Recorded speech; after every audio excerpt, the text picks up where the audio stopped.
What is going on, everybody? It has been a crazy night. So we have crazy storms rolling through here. So I've got issues on my end, and December's computer crashed on her. So we're waiting for her to get back in, hopefully. So, um, yeah, we're having technical issues tonight. So I apologize for rolling late. We will be getting. What's going on, Lewis? What's going on, Mike? Thanks for joining us tonight. Like I said, I don't know what's going on. We were talking, and all of a sudden, like December's just like gone. I'm like, oh, what happened? She said her computer crashed. So just give her a minute. Hopefully, she can get in on the phone or get back in on the computer. But that's why I bumped the time up the first time. But I didn't want to bump the time again because Facebook will kick StreamYard link out and block us from going live. Yeah, it's all Steph's fault. He did something to Facebook with all the random live from his pocket earlier. I was cracking up. Wendy and I were in there, and we hear stuff's like tromping through the house, and I was like, "Oh my god!" Hopefully, Steph's not headed towards the bathroom. That could be a bad moment. But it was hilarious when he pulled his phone out and set it on the table, and then like he happened to glance and see the screen was lit up, and he's like, "Huh?" Put his glasses on and he looked down and he's like, "Oh no." I was like, "Screenshot, screenshot, screenshot." So, hey, whatever it is, to have fun during the day. So, how is everybody else doing tonight? Hopefully, y'all are doing well. I know we've got craziness. We got crazy storms on one end of the United States, and we've got crazy brush fires on the other end of the state, and it's just mad chaos. The elite hacker stuff, Wilson. Yeah. Well, at least I'm not the only one having issues tonight. December's having issues. Steph can't get his messages on Messenger, so what are we going to do? So while we're waiting, does anybody have any questions about anything? So hopefully things will be wrapping up with the book soon. So it's at the editor. Um, Beautiful weather here in middle Alabama. Awesome. So the book's wrapping up here pretty soon. It should be done at the editor probably end of week or sometime next week. I think she said it would take a couple weeks. I'm working on the Kickstarter right now. I got most of the tiers set up. Now I just got to work on graphics and stuff for the stretch goals and how to do all that stuff. So as with this being my first Kickstarter, I'm like learning as I go. With stuff's not difficult, but I just want to make sure everything's right. I mean, that way there's no hiccups when the campaign goes live, because once it goes live, you can't take anything away. So see, I'm still waiting on one piece of art. I got one piece of secret art that is being done, and possibly one other thing that's being done that may get announced at a later date. It may be a stretch goal on to reveal it. So, hi, Danny. Thanks for joining. Anybody that's joining in, December's having technical difficulties. Her computer crashed on her. So, we are just waiting for her to get back in. She should be in momentarily.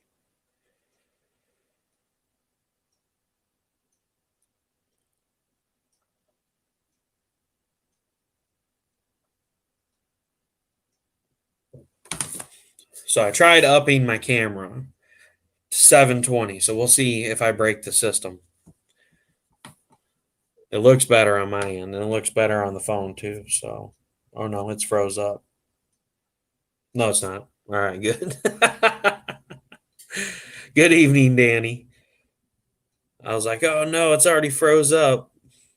That's what I get for trying to make it better. It's like, oh no, can't handle 720p.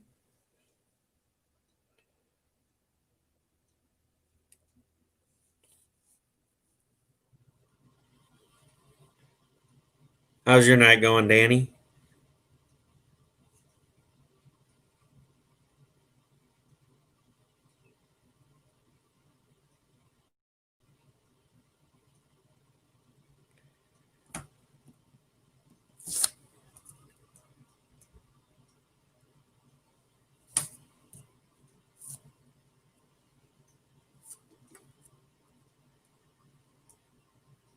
So, Mike, you got any cool packages in this week?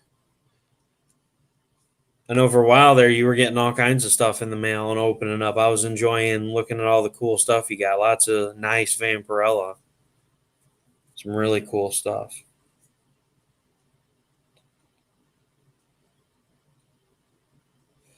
Chopping some vids together. That's always fun.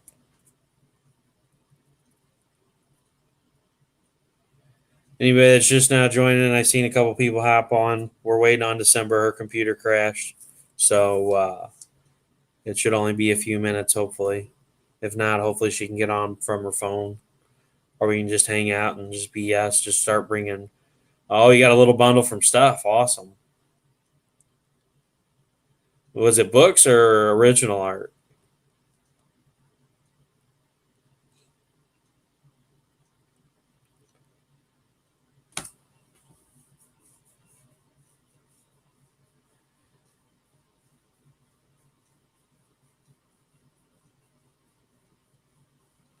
Oh, that's cool. You got some variant covers from Jimmy and Jay show. I got my CB Zane package in today from End of the Suck, so I haven't had a chance to open that yet. 2 originals and an Abigail book. Awesome. That might be worth money someday since it's got feathers on it. Stuff won't do them any longer.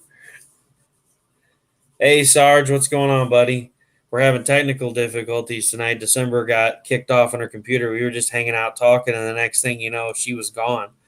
So I don't know if she's going to be able to get back in or not. So thanks for hopping on and thanks for sharing out. I really appreciate it. You'll be posting them shortly. Cool. Look forward to seeing them.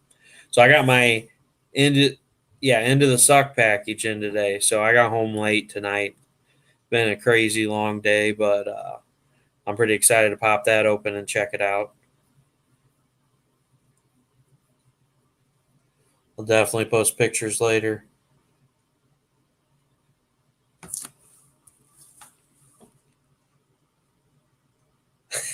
She's watching Friday Night SmackDown like you're deaf. That's great. Man, your TV's always loud, even when you're doing the auctions. There's either South Park going on in the background or Star Wars. You hear lightsabers and laser blasts going on and Ewoks getting blown up. Crazy, crazy.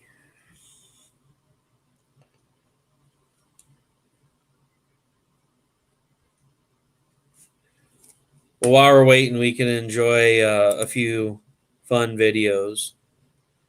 So we can watch my daughter get blasted in the face with Coca-Cola.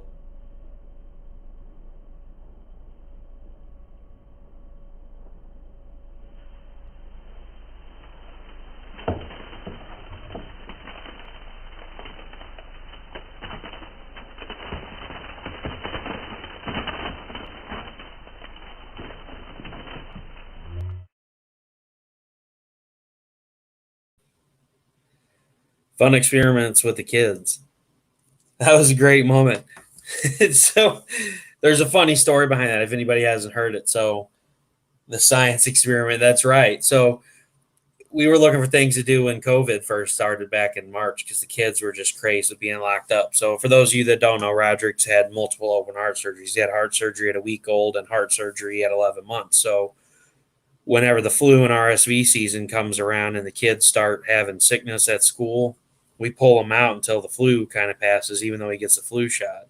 Because last year he got RSV twice. He got it, was in the hospital twice, got over it, and then everybody else in the house got it, and then we passed it back to him. There is a shot for it that you can get. They gave it to him the first 2 years, but then after that they wouldn't give it to him anymore, and the insurance wouldn't cover it. It's $1,200 a vaccine, and they have to have it once a month from October through March. So I'm like, yeah, we're not going to be able to afford that. So when we pulled him out in February before the COVID shutdown happened, well, then right when we were getting ready to send him back to school, everything happened and they shut everything down. So Roderick was just getting stir crazy. He's like, I'm so tired of being cooped up in the house. And so I told my wife, I was like, let's get some yeast and some soap and peroxide, and let's get a bottle of Coke and some Mentos and do science experiments with the kids. We can make elephant toothpaste, and we can make a Coke volcano. So my kids were super excited about it. Roderick's like, this is going to be so cool. And he's like, what happens? I'm like, oh, it changes colors, you know? And so we take him outside on the back porch right behind me. And yeah, we figured out who was fight or flight. Because, man, when Adriana dropped that Mentos down in there and she's looking at the hole and boom, right in the face. It's so, uh, it's a rush show. Tech is always questionable. Get out of here. So yeah, it was hilarious. So I was like, oh man, she's gonna be so upset with me. And so she gets up and she runs over and she starts shaking her head off. And then she runs back over and tries to put another one in. Meanwhile, Roderick's just gone. He's already down off the porch, down around the other side of the house. And I'm like, where are you going? And so that's all I heard about for like a week. Adriana's just like, Dad, that was so funny. I want to do it again. So, yeah, the orange Tic Tac and the fiery Cheeto, that is awesome. Where you make the volcano and it builds just like this giant pile of ash. I'm actually planning on doing that with the kids. It is awesome. I've seen that a couple of times. Your daughter is Donna's gal. So yeah, and then so it was funny. So like a week later, we go live again. We all four had bottles of Coke and Mentos, and so we had a Mentos war. And so you can go back on my timeline and find that back in March. The videos are hilarious because Adriana she starts spinning around in circles trying to sling all the foam out, falls down, gets back up, spins again, makes it 2 turns, falls right down again. She's the clumsiest kid in the world. Like literally, there's no joke. When she was 2 years old, she walked into the corner of the wall over here by the couch like probably 75 times in 1 month. Her eye right here was permanently black because she doesn't look where she's walking. And she just she'll turn and look at you and start walk right into a wall. Bam. I blame it on her mom. She gets it from her. King of Random YouTube's got some really awesome at-home project. Yeah, I look at those all the time. They got some really cool stuff on there. They got a lot of fun stuff. One of the cool ones they did was they microwaved highlighters on there, and the highlighters explode in the microwave. That's pretty cool.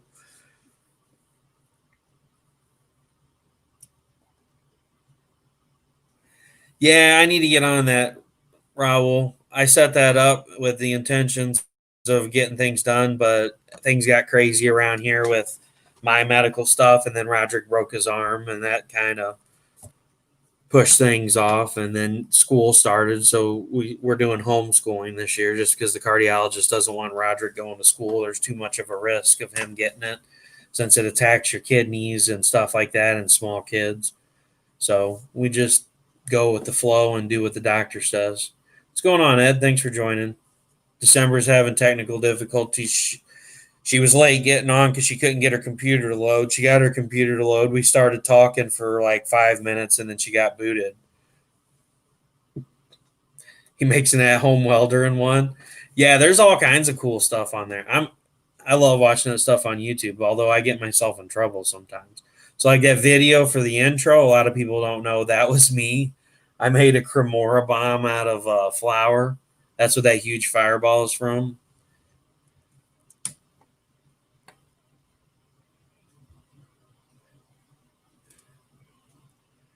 Yeah, no, Raul, that would be fine. The problem is I haven't had time to sit down and draw anything with Roderick. I mean, he's been drawing for school, but I get home probably lately right before they go to bed. So I haven't had a chance to sit down and draw anything with them. I'm going to work on it this weekend. We'll start uploading stuff to there.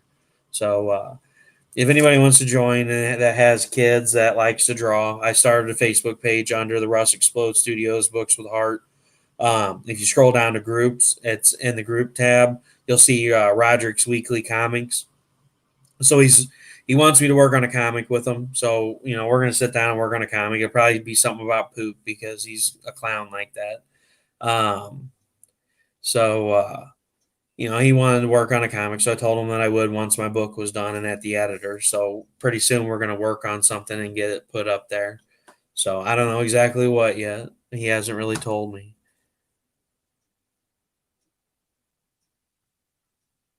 Got to pull my card. You want a Star Wars shirt from us as large, and you got to pull your card, homie.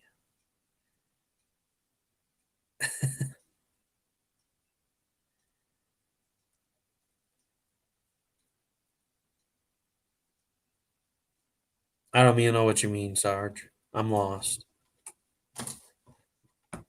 You got to pull my card. I'm totally lost. Got to what? Yeah, whatever. I'm totally lost. So, yeah, way to go, Sarge. Derail me. Look, I already have enough time trying to concentrate lately. I don't need any help derailing. So yeah, we're gonna try some more cool projects. Definitely gonna do the Tic Tac and the Fiery Cheeto one. That one looks freaking sweet.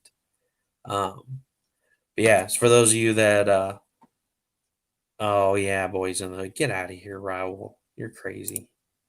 So for those of you that haven't seen it, here's the awesome super.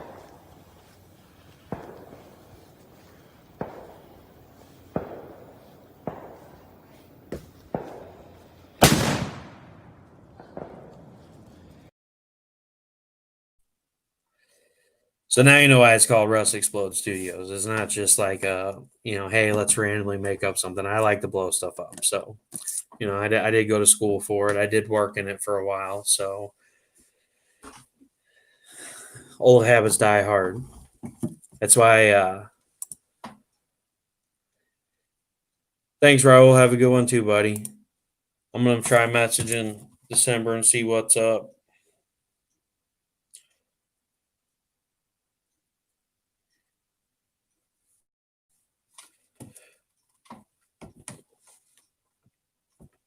So that's why Wendy's piece turned out so awesome. It was such a great piece.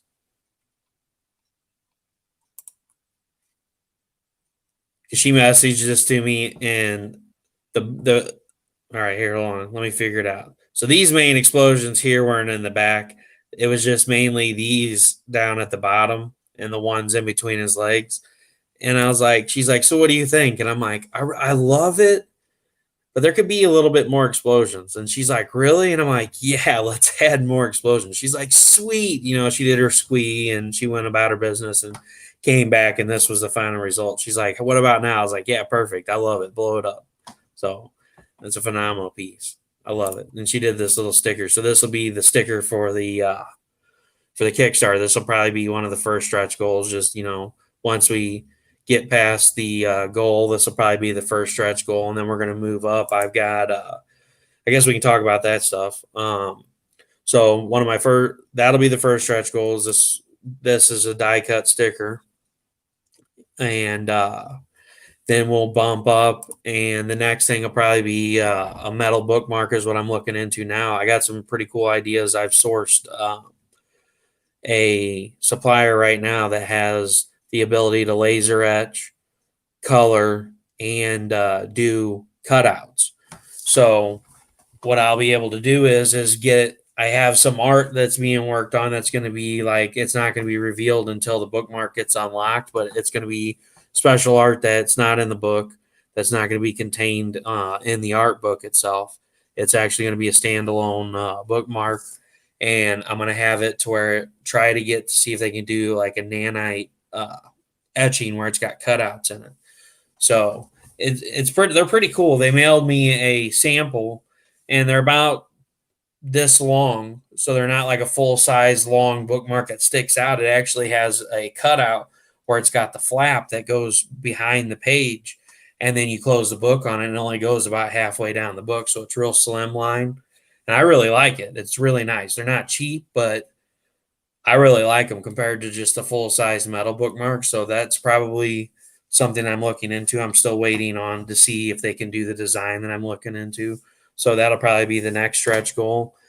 I'm still looking into the 3D printing for a figurine. So I don't know if it's going to be a reality for book one, just with everything that's going on this year with COVID, with my health situation and stuff like that. There's going to be a lot of work and planning that goes into doing that. I definitely want to make it happen. So it'll probably be a possibility for book two. There'll definitely be, at least by book three, there'll be the possibility of where there's going to be a Xenonanite Titan figurine with weapons and it'll be fully posable. So we'll see what happens with that. I'm going to message her again, see where she's at. She said it's still not working. Can you get in?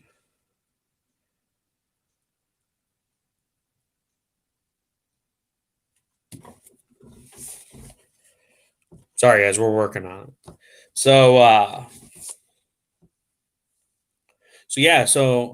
There's a couple other things that I'm working on. They will be talked about later on. Got to leave some surprises. Everybody got quiet. So does anybody have any questions about the book or about the character, about anything?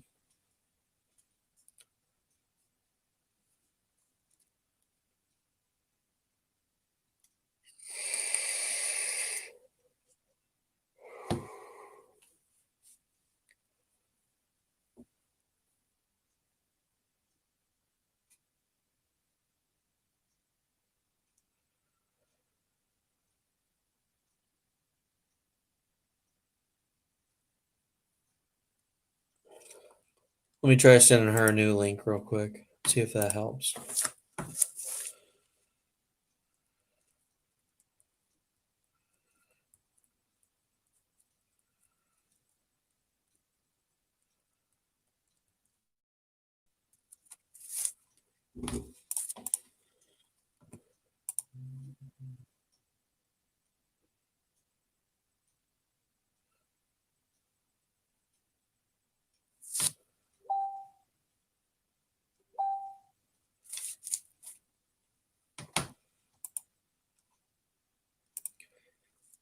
"31 pages in so far. Had such bad nausea since surgery. It was hard to concentrate on pretty much everything. Vape life. What's the link to it? To the book? Remind us tonight what we are discussing with December. All right, we'll start with yours, Mike. So we're just hanging out with December tonight, talking about her wrestling, talking about her poetry, and some of the books that she's been in, and some of the excerpts that she's actually the poems that will be in some of the BDI books with Tom Hutchison. So hopefully it'll be a fun interview. I don't know. She said she's going to keep trying. She said her phone won't work because it drains too fast. So we'll see what happens. So Danny, what's the link to? You mean what do you mean for the StreamYard or for the book? Vape Life. Yep.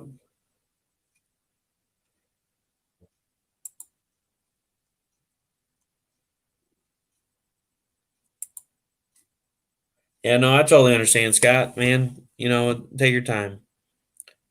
It's not a big deal. I don't expect you to sit down and read it all in one sitting. So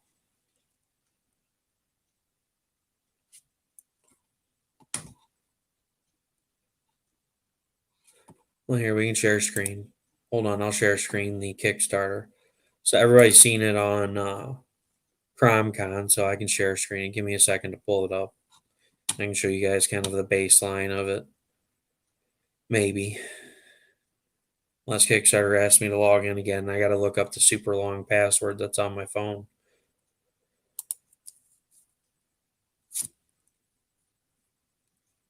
So give me a second. If you guys ask questions, I won't be able to see it because I'm on the Kickstarter page right now.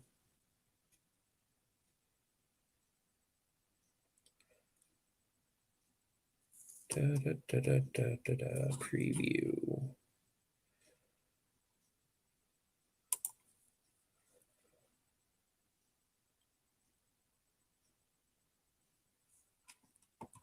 All right, StreamYard share.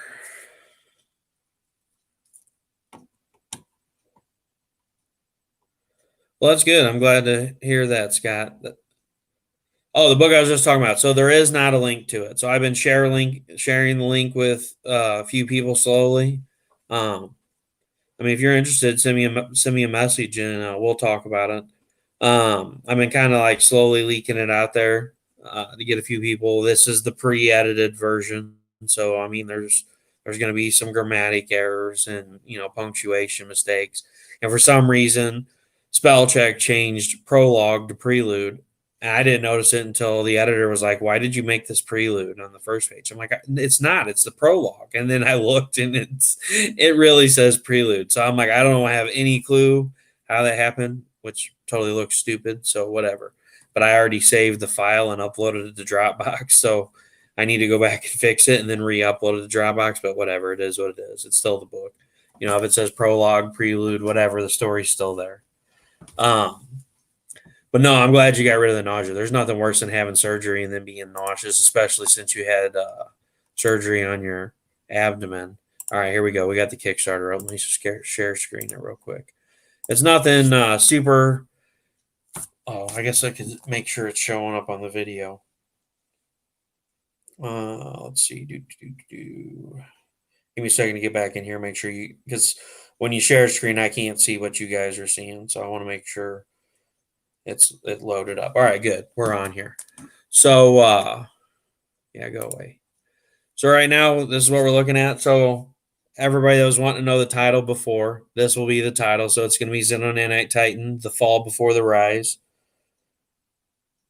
So this is going to be basically the prelude, the story of Raziel Stevens, the events leading up to him becoming Xenonanite Titan. So by the end of book one, technically he is Xenonanite Titan, but technically not as because he's not really done anything yet. So this is more over the origin story of why the suit was created, why it exists, what it was created for, how they created it, what it's made out of, what his weapons are capable of, what his suit is capable of, and just the general story of what happened to Raziel Stevens, why he is the way he is later on.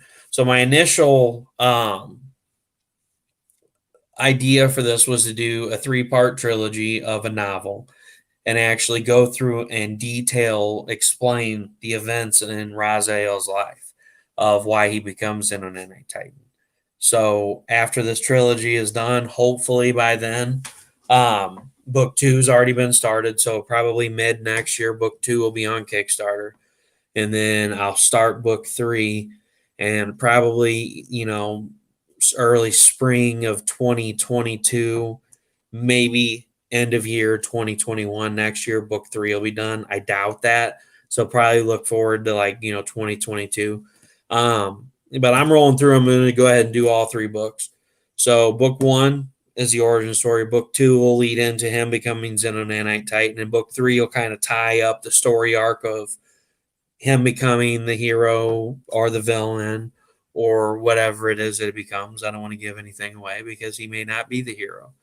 So uh, after that, hopefully I'll have picked up somebody, a team of people. I'm looking for an artist, looking for somebody to do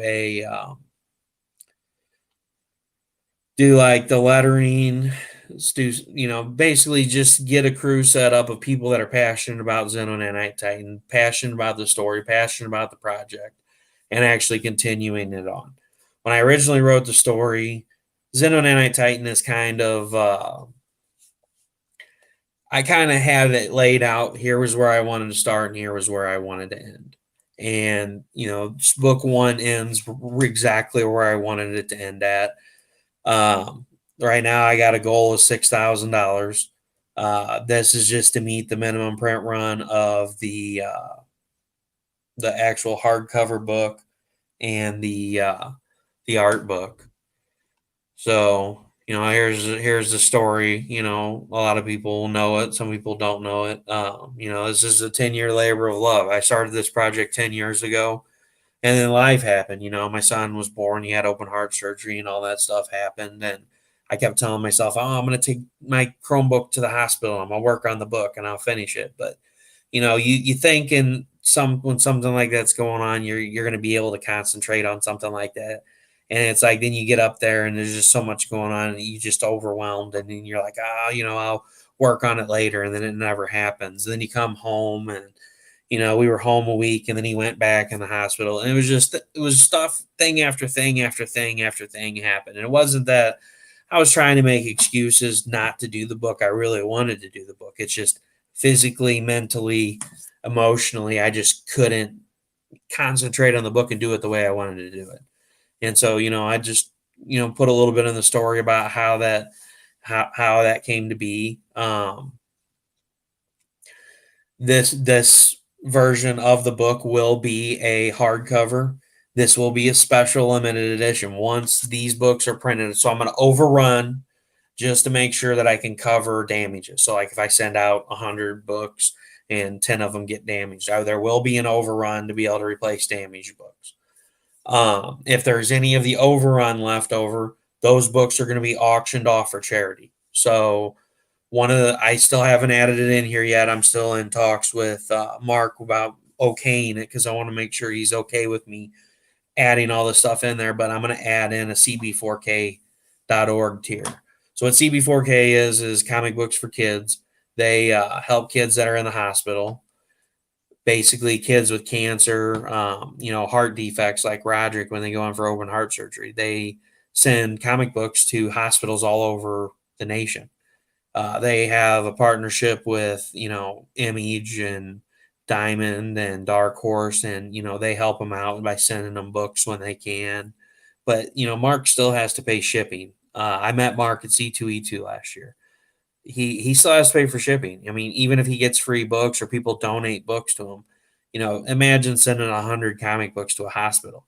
Some of his shipping receipts are $600-700 a day just sending out books to 7 or 8 hospitals.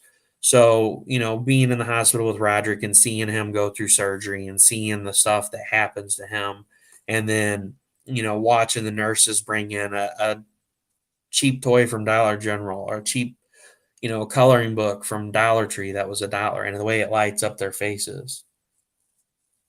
Yes, Danny, agreed. I'm glad somebody's in here that's met him before. He is great. I 100% believe in this. 100% of the proceeds that go to comic books for kids goes towards shipping these books, buying the books, packing materials, everything. He doesn't take any of it. He uses his own money when he goes to the cons for travel. He does not use the money out of the charity to go to cons and stuff. He actually pays for all the stuff out of his own pocket to be there and help be the face for the organization. And so, being in the hospital with Roderick and, we're sitting there and we're trying to comfort him. And then the nurse is bringing a toy. And for 20 or 30 minutes, he's overjoyed, and he forgets about the fact that he's in pain. And, he's enjoying the toy that he has. And, okay, I was looking to make sure that December didn't get back in. And so, he's enjoying that toy. And it really means a lot because it takes the pain away. It takes their mind off of what's going on, but it helps us out too as a parent. I'm able to sit with my wife and be a husband and, be there for each other and comfort each other, because it's, his first open heart surgery. He went in at 5 o'clock in the morning and they finished at 3 and closed him back up. And then they were like, oh, he's going to be coming down to the NICU soon. And then we get a call back 15 minutes later. There's a leak in his heart. We have to open him back up and put him back on the heart-lung bypass. So it went from a 7-8 hour day turned into a 12-hour day. And so, stuff like that, now that he's older, it makes it easier on us when they come in and give us that time away. And so through my book, I want to give back to that. So I will include a CB4K tier. And also, I will take a percentage, I'm going to try to at least give them like $1,000 out of the campaign once it's over. And I'm not just saying that because I want people to back this project. I just really believe in what he does. And, the stuff that people have done for Roderick, with Raul that was in here before, John and Mary with Hooked on Comics, Radar Riley, one of my friends, sending Roderick books, when he's been in the hospital. You guys don't understand how much that means to a kid until they're sitting there opening this box they got in the mail from somebody they've never even met that cared enough to send them something. And it just really means a lot. And I really want to give back to that. So sorry, I didn't mean to go off on a wild tangent there. I just, it's one of the things I strongly believe in is giving back. And I want to give back to the people that give to, kids like Roger, kids that may never get to go home again. Um, the risk and challenge, everything book wise is finished and ready to rock. Stretch goals and signs will be the only thing that requires a small amount of time. The art's done except for one piece and a stretch goal piece and then a possible surprise piece. There's stuff going on in the background. The book is done. It's going to be done. I found if something comes up with some of the other pieces, I can figure something out. But there's really going to be no risks and challenges. Once the books are printed, that's all this is basically. This Kickstarter is doing is I need the money to do my initial print run. Once the books are printed and are received, if we hit that stretch goal that I'm going to make, I still haven't dialed in on an amount yet. I'm looking around 15 to 20,000 somewhere in there. I didn't want to make it double what the original goal is. I wanted to make it a little bit more than that, partially just because. So if anybody doesn't know, I'm thinking about doing a nationwide signing tour. So, I got Wendy Steenshaner, even at Revis Fournier, David Fott, CB Zane, Steph Wilson, Ed Williams, Jason So, Finney the Great, and a couple more that are coming on. And I want to go meet these artists. I want to go take your books and go get them signed if you guys want to get them signed. I think it'd be really fun. This would be kind of like the feather in the hat saying, a dream that I've had for 10 years of getting this story out there came true. And I get to go visit the people that helped me do it. And I get to give back to all the people that helped me make it a reality and funded the book. And, with cons being canceled and we don't know when they're going to start up again or when stuff is going to, or they will cancel your campaign.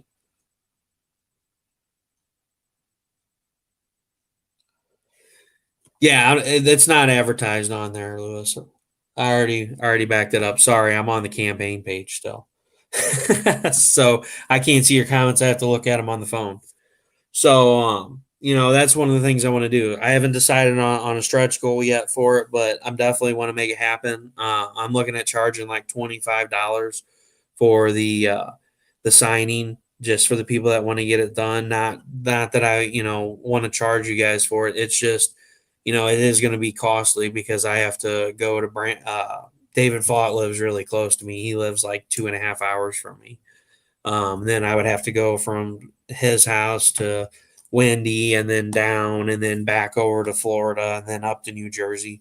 So it's not going to be something absurd. I'm not going to charge $25 a signature. I'm not going to charge $25 a book. It'll be if you buy the hardcover book and the art book, the $25 will be for both. So you can choose one or the other. Hopefully Wendy and some of these other guys. Hi, Wendy. December is having computer issues. She got kicked out of her computer, so we're winging it. So, yeah, she's having technical difficulties. Yeah, I don't know what happened. So she was late, so I bumped it up 15 minutes because she said she was having problems getting on. Well, then we were talking, and I was waiting. We had like 3 minutes left till it was supposed to go live, and then all of a sudden she's gone, and she's like, I'm like, what happened? She's like, I don't know, my computer crashed. So she's still working on it. She's messaging me, let me know. And there she is. She's back. So let me close this out. I've talked enough about myself. So without further ado, let's bring in Miss December. Hey. Hey. Man, you put me on the hot seat there. No, I'm just kidding. I can't possibly do that. I'm December. Everything's cold. Exactly. Oh, you're good. I did just fine. I don't ever have a problem talking about anything. I just need, people to ask questions and keep the conversation rolling, and I could go all night. So Neither do I. If talking was in the Olympics, I'd be a gold medalist. that's the way to do it. I'm signing it huge for you. That's awesome. We were talking about Xenonanite Titan. I was showing off the preview of the Kickstarter. So then you're back. So we didn't really talk about a whole much. You didn't miss anything. I was just talking about the signing of trying to go around and get all the signatures for everybody since the conventions and stuff are closed. If we end up hitting the stretch goal, so I'm okay. glad you were able to make it. I was really worried that I was going to be the one that had technical difficulties tonight because as soon as I loaded the Chromebook up, like the heavens opened up, lightning was flashing, the house was rumbling. I was like, "Yep, it's going to be another one." Because the last time it happened, I was on and the power went out. So glad that you can make it. So let's talk about you, Miss December. How are you tonight? Oh, my favorite topic. I'm okay. My nanny messed up my drink order, but other than that, everything's all right. That's it. You have to smack her around a little bit. Just I know. I almost broke a nail. Terrible. I know, right? There's no one that's open for my pedicures either. So, goodness sakes. If I have to stomper, then all my nails are going to be uneven. Then what am I to do? So let's talk about what do you want to talk about first? We can talk about your poetry. We kind of had talked about coming up in the near future that we were going to have some BDI books with some sweet December poetry going on in it. Yeah, there is some in Princesses versus Zombies on the back cover on issue 0, and I have a couple copies available. If anybody wants to purchase them, they can do that through me. And then it's going to be on the upcoming issue 1. And I was actually just talking to Tom about that recently. If anyone wants to go to my website, I have a bunch of poems available for free, so nobody has to pay anything to see what I already have available. I write about the dark, macabre, and mysterious, and sometimes erotic. It's decemberlace.blogspot.com for those of you who want to help themselves. It's been on a handful of online publications, and some of them are in print anthologies. Coffin Bell Journal is one of them. There's also the Molotov Cocktail is another publication that it's been published in. But there's decemberlace.blogspot.com. Yeah, decemberlace.blogspot.com. All right. I'm going to put it in the comments. Yes. There we go. Yes. So, and then you guys can visit that and see. I have other stuff up there too, but there's a big list of all my poems and writings, and you guys can see that and visit often. I was nominated for Best of the Net twice in 2019, one for poetry and one for Best Short Story. My short story was about Morticia Adams and Wednesday. That's really cool. Yeah, so I like to have fun with it. That's cool. Oh, there's CB Zane in the house. He said, "Yay, I love CB. Hi, CB. Welcome, CB. Thanks for joining in. We had some kerfluffles this evening, but we managed to make it work. So we're getting there. So, do we have any now stuff that you can talk about? I don't want to ask questions that get Tom upset. So, can we look forward to more poetry possibly in ClickCon or anything? Or I'm sorry, Comic Unity Online Con. I don't know. Talk to my agent. Good answer. Good answer. I do have one coming up for Wendy. I know that in the Naughty Fairies Stripper Assassins 4, it was an unlocked bonus stretch goal that you guys have joined together and unlocked. So you guys can look forward to that. Yeah, I'm looking forward to those books. It looks like Wendy's getting ready to finish up everything with those and start shipping them out pretty soon. So pretty Wendy is a exciting. machine. She is a machine. And then of course she's got Bill and haul her books around for her. We got to see some of the Tetris action going on in the back hatch. So for those of you that don't know, I am also on that same cover for Naughty Fairy Stripper Assassins number 4. So if you haven't yet, go to Wendy's Etsy page.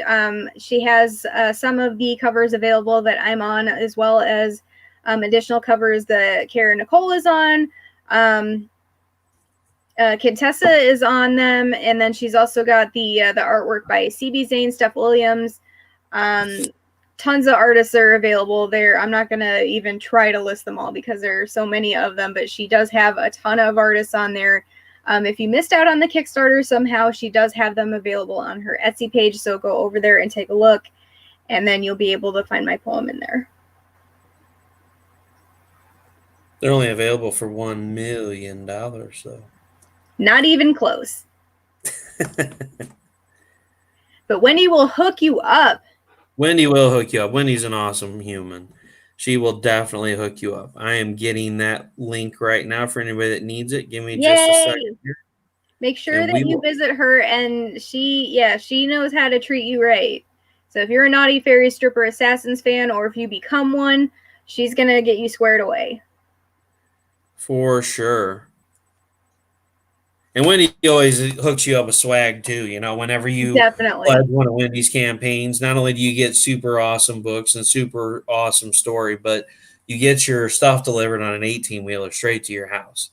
I mean, it's the most interesting package when it shows up. They have to take it off the truck in a forklift and everything. I mean, earlier this year when Naughty Fairy, the swimsuit special arrived, and I got the all covers package, literally the forklift just flipped over. It was done, you know.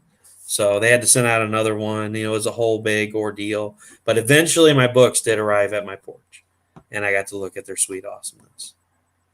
And this is a big deal because it is my first cover ever when it comes to cosplay. So if you're a collector of any kind, I do highly recommend it because, as you know, I am famous in every way possible. And now I have made my debut on covers, and this is a collector item as it is. So make sure you grab one while you can.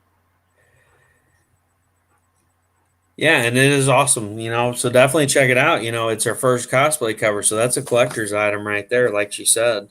If you were not a Naughty Fairy cover anyway. Duh. Yeah. So are you working on any sort of cosplay for the Comic Unity Online? I can't tell you that. Well, you can just say yes, possibly, maybe. I'm not asking for specifics. I'm just saying, can we look forward to some more cosplay down the road? I don't know if I should tell you or not. Okay.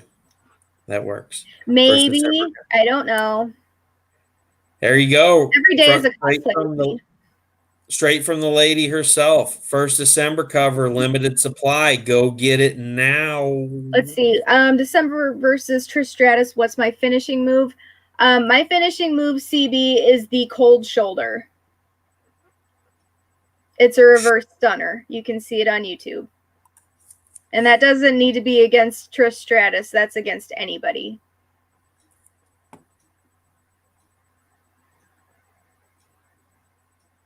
So what other cosplay have you done? I mean, this was your first cover. You have done other cosplay besides doing the Naughty Fairy Stripper Assassin, though, right? Yeah, I've dressed up and I've gone to conventions. I've been Lara Croft. I've done Dorothy from Legends of Oz: Wicked West. I did that for Tom. I did let me think. I've done Catwoman, the Tim Burton version. I did another one. I've done Katniss Everdeen from the Hunger Games. They all kind of blur together after a while. I'm trying to think. Like I've been doing it for a couple of years, but like it was always kind of just like in the background because I was doing it at the same time as wrestling, so it just like wrestling was more of a job than cosplay was. Cosplay was just total fun, so I never really put it on a like a list of anything like, oh, I did this and I'm gonna do this next. It was just like, oh, I'm gonna have fun doing this. Like, let's go. Um, yeah, Tomb Raider is one that I like doing the most because I just have an affinity for that character. So I do that one the most often. I guess I've dressed up as Lara probably like 3 times. The movie version and in the classic version. Um, So did you play a lot of Tomb Raider when you were younger, yeah, or definitely. just? Oh yeah, a lot of Tomb Raider. Well, I just thought it was interesting. I didn't know if it was because of you just were an avid gamer, or you just really really liked the character, because they did do a comic book version of Laura Croft. So Yeah, that's how I got into comics actually. really, Yeah, I saw her comic in the little book that comes with the game, and that's how I knew that she was going to be in a comic book because she was with Witchblade. They were doing the crossover, and I saw that, and I wanted to look at comics more heavily. So I went to the comic book store and I saw that they had those, and that's when I made the discovery of what comics were available. Before that, it was X-Men when I was more of a kid, but that's when I kind of got into Top Cow, and as Tom calls me now, the Top Cow Girl. Um, yeah, that's where the full-on obsession really hit. Um, but yeah, I played a lot of Tomb Raider as when I was younger. I was a gamer a little bit. I played a lot of Crash Bandicoot and Spyro, Tetris also, but those were the games that I played. Yeah, it was a lot of PlayStation One. oh, I for played sure. I played Sonic and Mortal Kombat also. Before that, that was pretty much what I started out on. Jet Moto and Twisted Metal. But Oh, Tomb yeah. Raider definitely was the biggest one that I played. Yeah, PS1 was such an awesome invention back Oh in the day. yeah, It's like, when I was a little kid, my grandparents had the Atari, and so then we finally got our own NES, and it's like we had like Mario and DuckTales and Tailspin, but it's like, when I guess I think I was in junior high when the PS1 came out, and I'm like looking at the graphics, and I'm like, it's on a CD. I'm like, what is this? And Tomb Raider was awesome, and it's like yeah, back. You look back at it now, and it's just like like looking at it at the Atari compared to what the games look like today. But back then, it was like, this is visually stunning. They had Dead or Alive. And a lot of different fighting games that were just like super realistic. And Mortal Kombat, they took that to a whole new level. yeah, You know, and so, that was really cool, that they were able to draw you into the comic book world. See, I never knew that about you. That, just including that small little ash can preview about, hey, we're crossing over Lara Croft with Witchblade into a comic book. And, I bought Tomb Raider, and mine didn't come with that. So it's really interesting that you say that. That must have been like a limited release or something that they put that insert in there. yeah. I think that I've seen games that didn't have that in there, and just now I'm thinking, what if they never had that? Like I might never have gone into a shop or wondered who Sarah Pizzini was, or I never would have known what Fathom was because that's directly what took me to Fathom and Top Cow and all those wonderful things because I'm still a fan of Top Cow from the Yeah. 90s. It's like whenever there's a Top Cow book, like I don't even think, I'm just like, yeah, I want that. Like it's gonna be good. I already know it's gonna be so awesome. So And did it you get that usually is. Darkness collection that was just kickstarted recently? What's that? Did you get the Darkness collection that was just on Kickstarter recently? No, I The ma- didn't. I looked over it and I'm like, I already read most of them, so I'm like, I think I'm gonna pass on this because I was more of a Witchblade fan as it Exactly. was. And I do have my Witchblade compendium. If you want me to get it, I can. But it's Yeah, right show over it there. off And for sure. Yeah, show it off. Get that. I'm always up to seeing some Witchblade. That was one of my favorite books growing up was Witchblade. Oh yeah. And in the 90s when they had the crossover, you had Witchblade and Magdalena. Hold on, let me I love Magdalena. And this thing is pretty big. that is awesome. Yeah, and they didn't have this until recently. It's on you can get this on Amazon for those interested, but it is a huge book. Darkness is featured in here sometimes. Anybody that's a fan of Jackie will see him in here. But you can get this. It is not too pricey on Amazon, thankfully. Even in this dark time, you can still relatively easily get a hold of it. And then this one recently came into my possession, thankfully. And some of you that have seen my Facebook have seen this, but it is like pretty much the grail. This is a holofoil Fathom with Sarah Pizzini and Fathom. That is Tomb Raider on it. beautiful. And it's by Michael Turner, and I loved him very much when I was a kid, and I wanted to meet him so badly, and I never got to. But those of you who have, you're very lucky, and I am very, very jealous of you. But if you have not read Fathom or Witchblade or the Magdalena or Tomb Raider in Top Cow or anything Michael Turner, please treat yourself and go ahead and do that, because there is no one else like Michael Turner, and his Fathom books are stunning. Like, you don't even need to read them, although I'd prefer it if you did, but you don't even need to read them because they are fantastic. I have that compendium too. That they're like the works are just beautiful. His colors, the colors that they use are just awesome. And anybody that sees them, it's like it'd be impossible to not be a Top Cow fan. So Lewis is trying to derail us a little bit here. He asked if you said some of your wrestling matches are on YouTube, or did he misunderstand? Yeah, I got a ton of wrestling matches on YouTube, Lewis. I've got a wrestling channel, although I can't log back in because I lost my password some time ago and I can't log back in. That's the worst.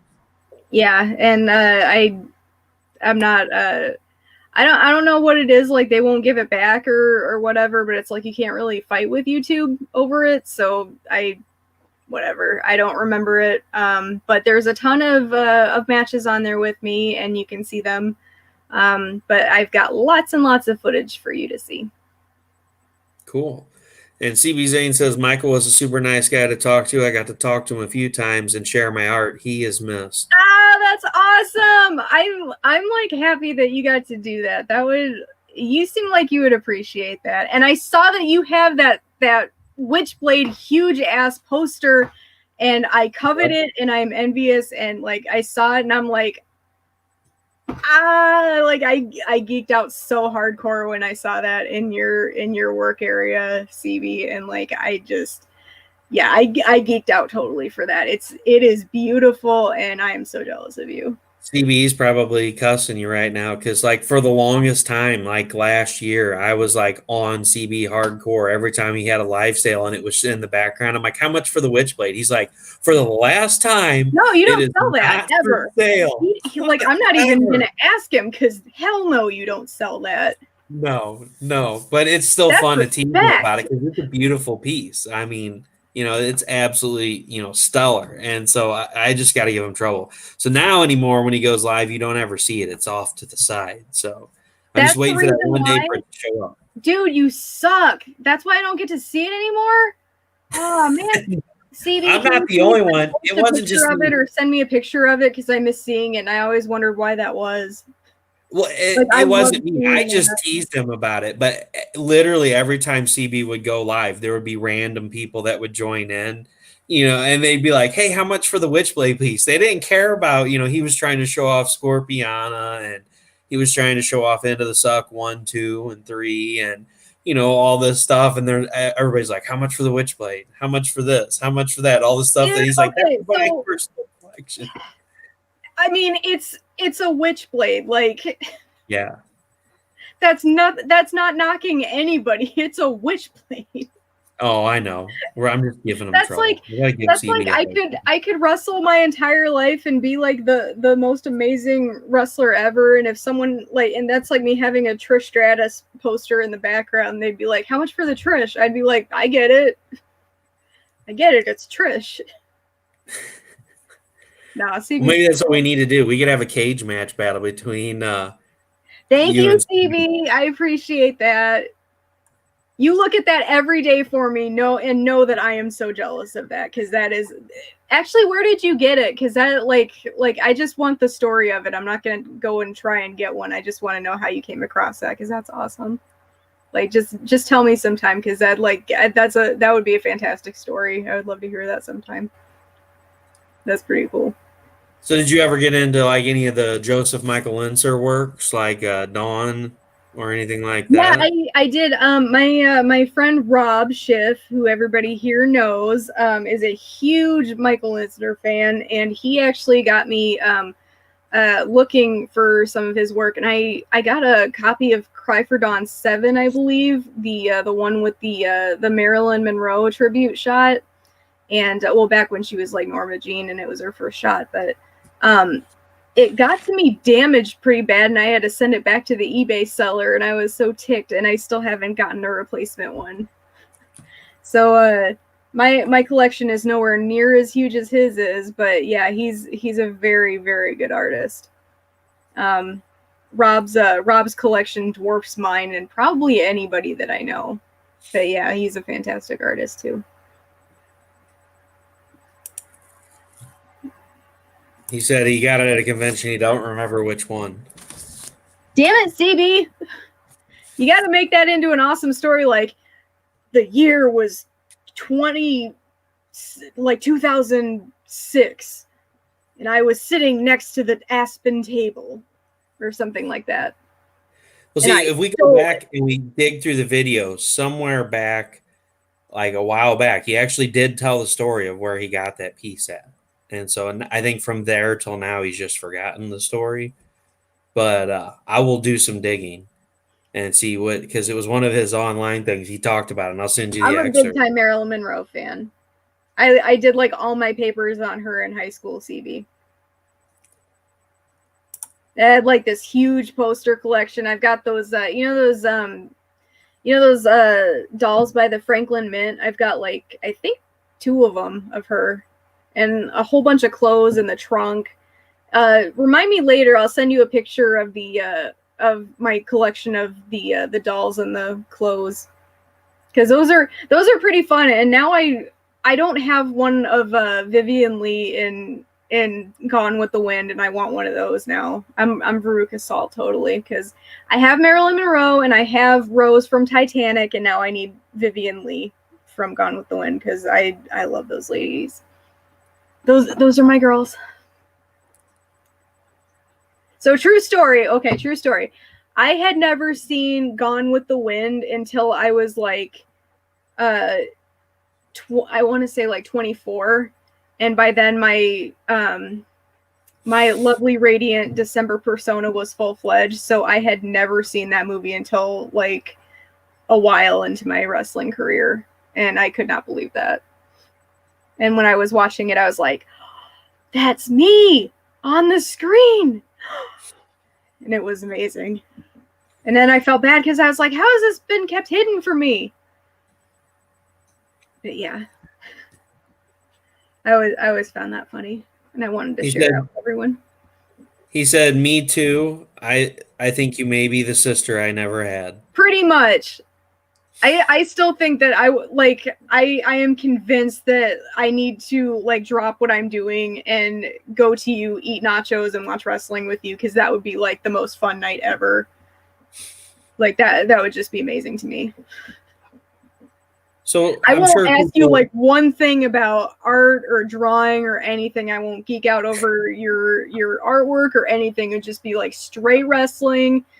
Like nothing else, just like geeking out over that. Like we just talk wrestling and just like BS the whole night. You're gonna have to watch her like a hawk, CB. She's gonna get you all fattened up on nachos and wait until you fall asleep, and she's gonna walk out with that witchblade. No, I wouldn't even do that because I'd be afraid of tearing it. Scouts honor. I'm just teasing. So, Yeah. you've been talking about wrestling tonight, and in some of your wrestling matches, and some how you would do your finishing move on certain people. What actually got you into the whole wrestling scene? I know some people may have heard it before, but there may be people in here that haven't heard the whole spiel. Well, shame on them if they haven't. I mean, this should be common knowledge by then of how I floated down on a wrestling cloud because I am perfection. I watched it when I was a kid, and I thought that I was watching Mortal Kombat at first, because when I first saw it, I saw a wrestler named Glacier, and he was dressed up as someone like Sub-Zero from Mortal Kombat. Before it turned into a huge lawsuit, he was given that gimmick to do. But as a kid, I didn't know that. Like, I just saw him dressed up as like a blue samurai warrior, and he had snow around him, and he looked like he was Sub-Zero, like straight from the arcade game, which is like Mortal Kombat. I played that with my brother, and I walked in and my brother was watching that, and I was like, oh, this is awesome, it's real life Mortal Kombat, and I just started watching it, and I got kind of roped in that way.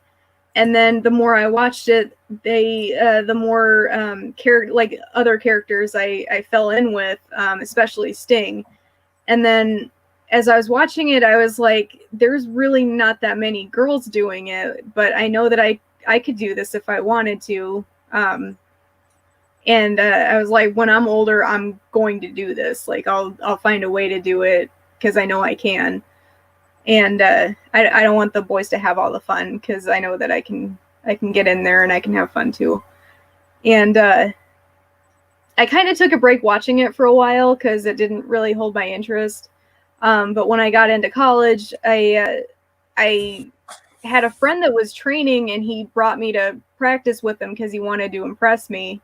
It didn't work, but I was kind of approached by the trainers because they're like, do you want to wrestle? Because me being female, it's kind of a novelty. Like, they don't get women at all that want to wrestle. They really don't see a lot in their school. And so I said yeah, and they had me in there for training, and I did really well, and I did better than the guy that I showed up with, and he didn't like that too much, and I didn't care. So I mean, I stayed in longer than he did anyway. He didn't really last too long, and I just kind of been waiting to do that my whole life anyway. And I had fun with it, and I wanted to keep going even though it was painful. And a lot of people don't realize how much it actually hurts. And at the end of the day, like, I still had more fun than anything, so I still wanted to do it, and I did.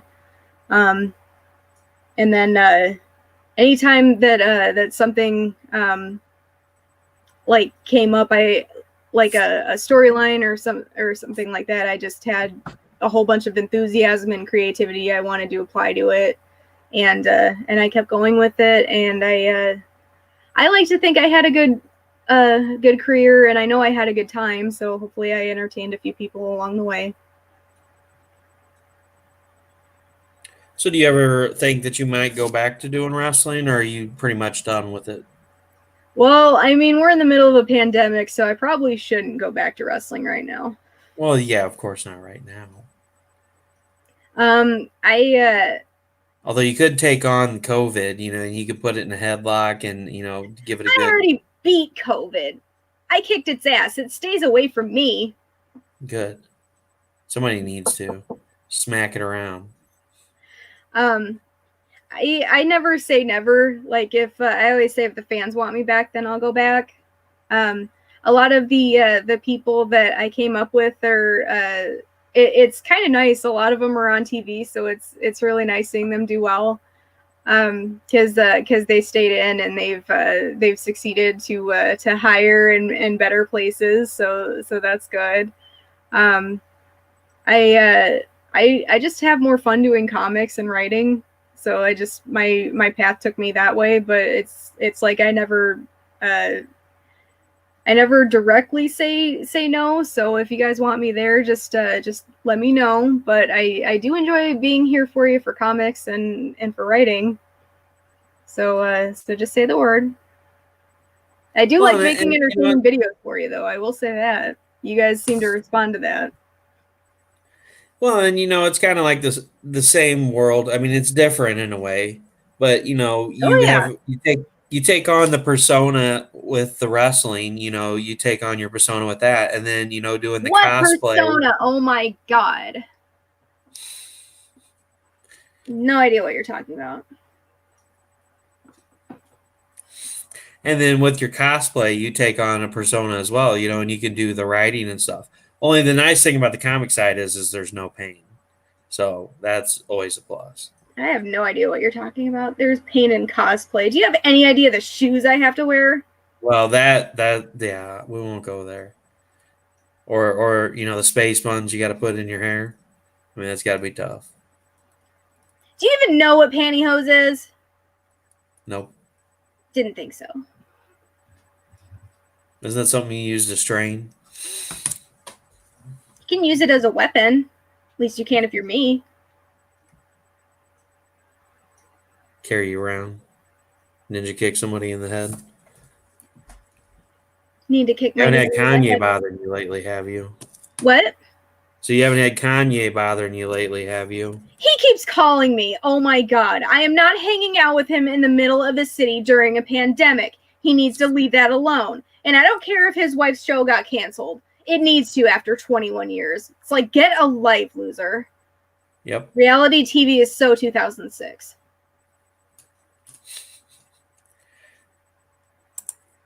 Wendy said wings. Hey, Wendy. Rob Banks or COVID mask, maybe. I probably would talk like Macho Man. I love Macho Man though. Some of the best things that I do, Lewis, is I type in Macho Man promos and then I'll watch those and I'll just have a really good night because those are awesome. Oh yeah. Cream of the crop. Those were the days though. They've changed hands so many times and so much stuff has gone on over the years that I lost interest over it. I remember when I was a kid watching The Undertaker and Macho Man Randy Savage and all of those. And it's like, I don't know. I just, after, I guess it was about mid 2001, 2002, I just started to lose interest, when it started changing hands and changing names, and then this happened. I don't know. There's just so much stuff that went on. They didn't really have anything in our area anymore either. They quit bringing a lot of the wrestling to St. Louis. And I guess it was probably about 05, 06, they really started having a presence here again with bringing back some of the professional matches. And we thought about pretty going much the years that describe my timeline. That's when Mickey James started wrestling and coming into her own, like in the I want to say the like the national limelight, because that's who I looked up to when I was starting my own like independent career, and it was just really good because that's when the women were trained by Fit Finley. He was given the women's division as a joke, and it turned out to be the most successful reign that they had. And I always thought that was really cool because that's when Trish was having the really good matches, and Victoria was there, Molly Holly.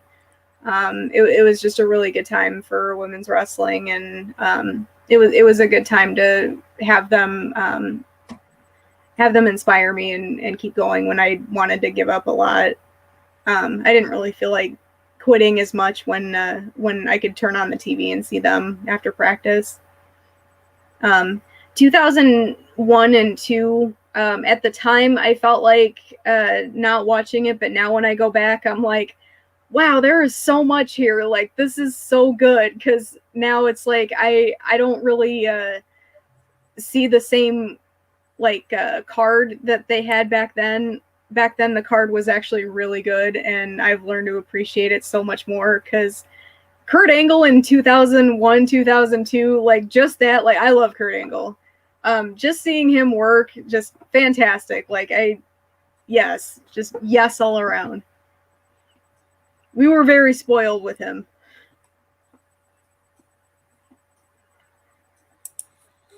And And CB he knows says what I'm Mickey, talking about. CB Yes, says Mickey that's what I'm talking James. about. Dude, I actually got to, if you look at it on YouTube, she gave me a DDT in my home fed because I went on the microphone and I told her to shut her mouth and get out of my fed because I was more famous than her. And she gave me a DDT. This is on YouTube from like 2 different angles. But this is true. And then Wendy said, "Could you imagine wrestling as a naughty fairy?" What makes you think I haven't wrestled as a naughty fairy, Wendy?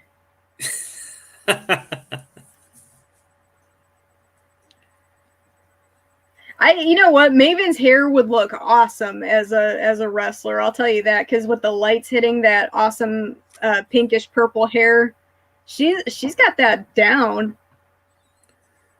Now I know before too, on some of the live streams, like with Tom and on some of the unscripted things you had talked about, there's a few stories where you had really touching moments with fans, that you made their day. It's hard for me not to bless people. I mean, I am December and therefore the highlight of their day. Yes.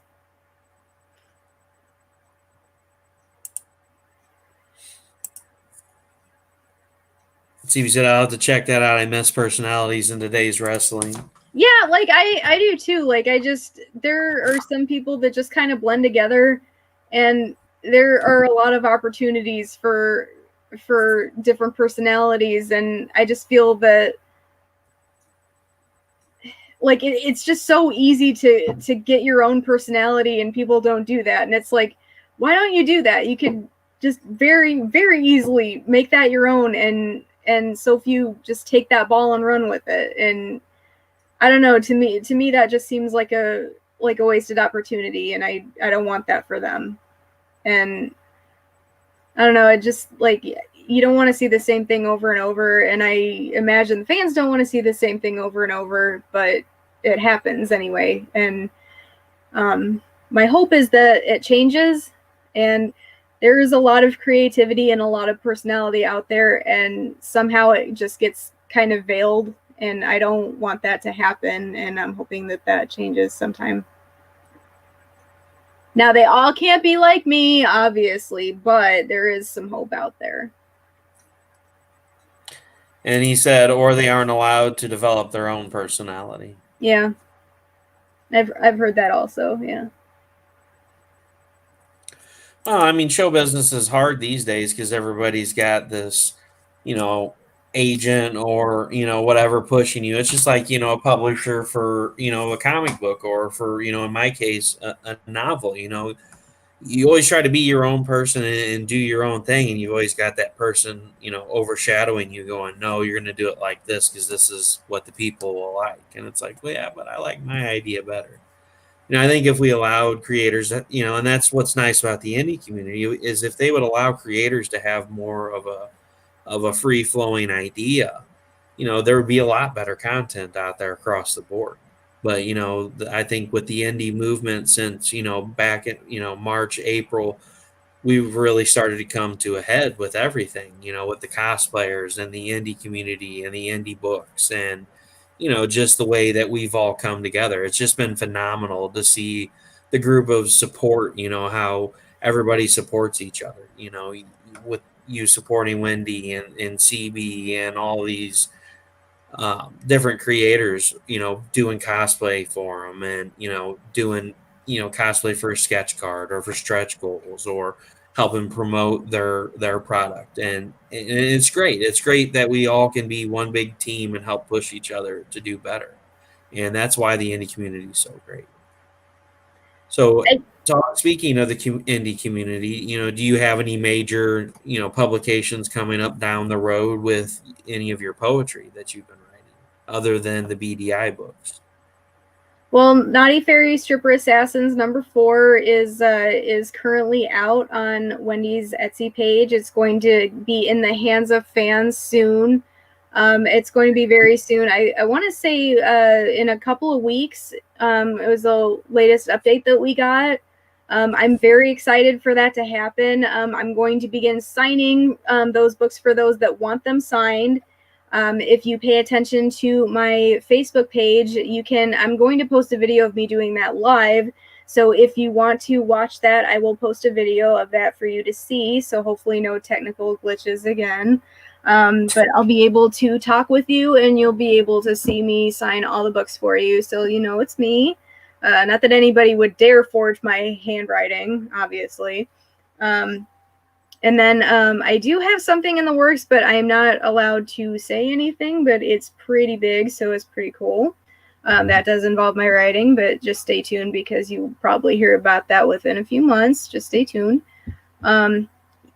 You said not to talk about the Tom BDI thing, so I won't, but that's coming up.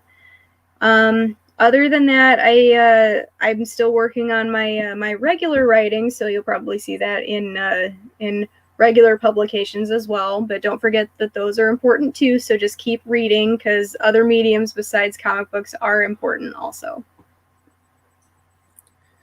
Very much so, and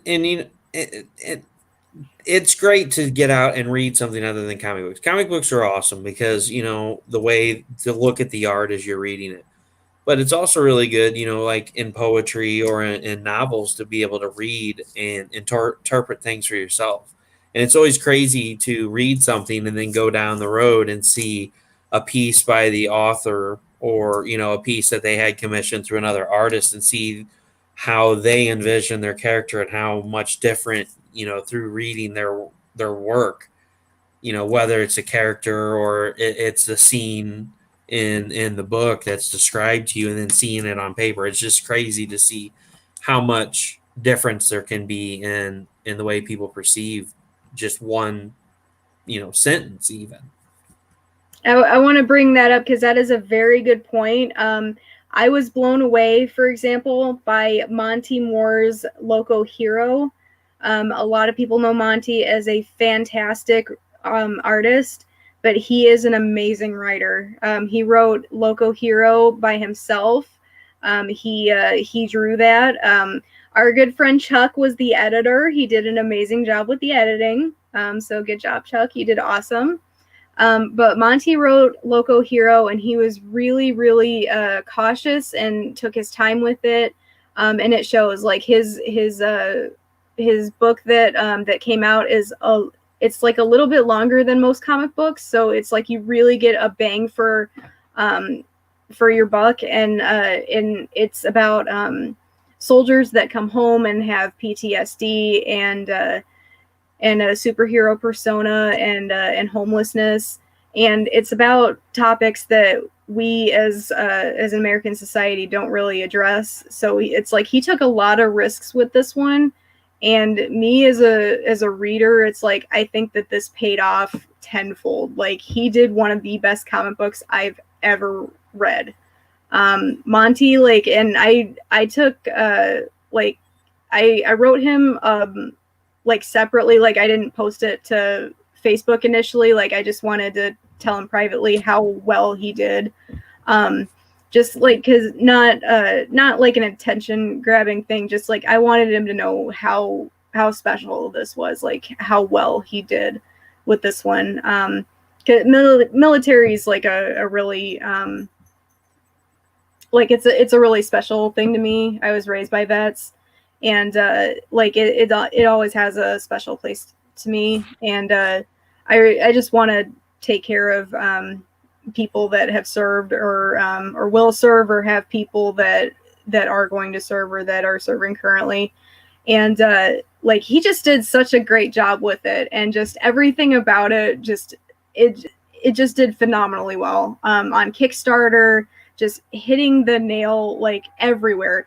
And he was just like so grateful for everybody that reached out to him, and he's just so humble by everything.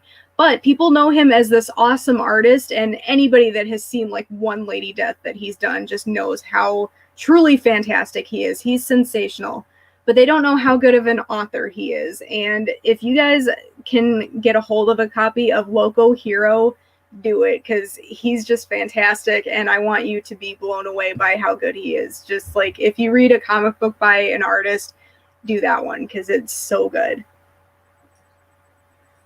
Well, it makes you that more excited to read it because I got mine the end of last week, and I think that I got my digital reward the end of last week as well. So I haven't had a chance to read it yet, but I'm looking into getting it read this weekend. So I'm pretty Oh yeah, excited. there's your weekend right there. Like that could even be your evening tonight. Because like when I got it, I just stopped what I was doing and I read it right then because that's how excited I was to get it. Like and just I was so glad that I did because it's so awesome. Like just as like even if I wasn't a military fan, I'm just like a comic book fan, and that was like how good it was. I'm like, oh, this is awesome, Monty. You just really really awesome. I'm so glad that he did it, and I'm so glad that he was concerned for like the response and just took time with it and handled it so well. And just like from the bottom of my heart, thank you, Monty. As a fan, as someone raised by vets, like just as a reader, thank you very much for what you've done. I hope that we get another one. If you need a breather, I understand you put your heart and soul into that, but we appreciate it, and it is glorious. Thank you. Well, and the artwork, just alone watching the process over the last several months of, the covers that he did in tandem with other artists and going through and do the airbrushing, on it is just phenomenal to watch him work. I mean, the stuff that he does is amazing. Oh Like yeah, the steampunk motorcycle that he worked on that he, had as a piece inside the house. Just everything that he does. Some of the greatest work that he's done too is, work on vehicles, the hood and the tailgate of the truck that he did. Absolutely stunning. I mean, his artwork, it is so skilled. It is absolutely gorgeous. And it was really funny here. I guess it's been about 3 months ago. He went through in one of his rooms in the house and painted over one of the murals that he had I saw painted on. that. Yeah, And everybody's like, "Oh my God, what are you doing?" And I'm like, "Time for something new." And he's like, "Exactly." And it's like, it's weird for us to sit there and watch something so spectacular because I mean the painting on the wall was beautiful. Like I would die just to be able to paint 1 inch of that as yeah. well as it was painted. But just to watch somebody take something that was so much hard work and then just the painters are painting over it, and it's just like, oh my gosh, because I mean, it had to have taken a ton of hours to get that done. But then on the same token, it's really cool to sit there and go, okay, he painted over it, but what does he have in mind that's going to be better than that? That's what excited me about it. But that's the thing. It's like we're so used to seeing him do these incredible things, like make images with his hands. We don't think about like what he can write with his hands, and Exactly. it's just like being able to see what he came up with. It's fantastic. Like I mean I thought it was gonna be good, but I didn't think it was gonna be like as good as people were telling me it was. And I am so glad that he came up with that because that was just awesome. But it's just like there people are full of surprises, and it's like someone being multi-talented like that, it's kind of rare. So just uh just be grateful that we have a gift like that in Monty, and keep your eyes open for multi-talented people because they're few and far between. And I always love seeing them pop up in the comic book industry because it's always nice to see that people that can draw and write. Well, I mean, speaking of people, Miss December, the ex-pro wrestler, the I can't draw. poet. I'll tell you that right now. I cannot draw No, but you at all. can write poems. Luis Torres is requesting that you read a scary poem. I should have known that was coming, Lewis. I'm all for it. Um, We can give you the full screen. You can. I'll see if I can find one. Hang on. This would be a good chance to head over to december.blogspot.com. So while you're looking that up, what inspired you, to get into poetry and trying to publish in some of your poems? Like what was the one time that you sat down and you wrote a poem and somebody looked at it and they went, "Wow, that's really good," and you decided to publish it? Like how did that process come to be? That actually wasn't a poem. It was an entire novel that I wrote. I think it's about like 20 pages shy of being finished, but I wrote a scary retelling of a fairy tale, and I'm not going to say what it is because it's almost done, and I want it to be completely finished by the time anyone gets it. But it's a scary retelling of a fairy tale, and a scary one of said fairy tale has not been done before, so that's why I don't want to say what it is. No, that's fine. I totally understand. Yeah, and I want to be the first one that. Yes, I do. I actually have that, CB. Hang on.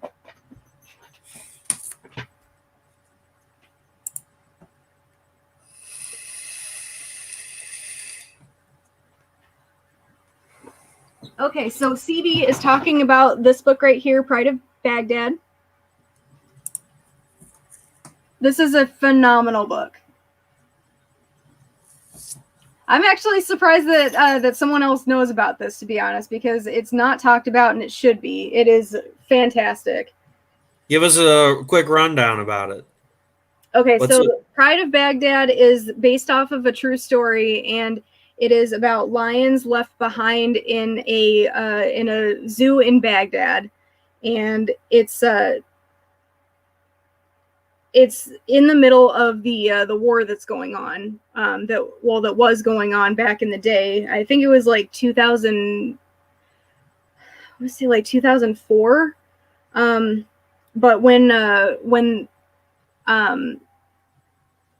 America was bombing the Middle East, one of the places that got bombed was the zoo in Baghdad, and it's about the lions that escaped and their journey. So they got out of their cages, and they're trying to survive in without the zookeepers. So they don't have anyone to feed them. They don't have anyone to take care of them, and they have to make their way across the land without anyone to take care of them. And the artwork is just gorgeous. And I don't know like how well you can see this, but it's just like it is stunning work, and the story is really good. And I just like it. You will be an emotional wreck like reading this, and it's so good. Yeah. So if you're interested, it should be pretty easy to find. They taught this one in. I took a young adult novel, like the young adult novel class, and they taught this one there. And I'm so glad that they did. This is a phenomenal one. CB, how'd you find out about this one? This was so good. Yeah, it is a powerful read. This one will stay with you. I'll tell you that right now as a warning. Like it will stay with you, and you will think about it like many, many years afterwards. Like as soon as he said that, I had a knee-jerk reaction to it. I'm like, yeah, I've read that. It is very good though, so I don't want anybody to not think it's not. It's by Vertigo. Vertigo did the publishing on it, but it is very, very good. But So you nice can find it crosses. on Amazon. Sorry, I was looking it up while you were talking Yeah. about it. So it is available on Amazon. It's $23 for the hardcover, and it's $12 for the soft cover that you have.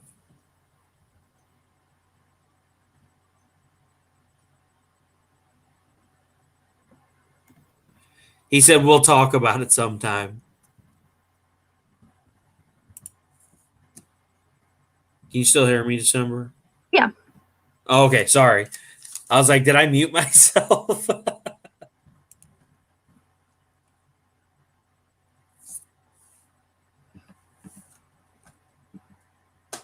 No, just Google's giving me a hard time.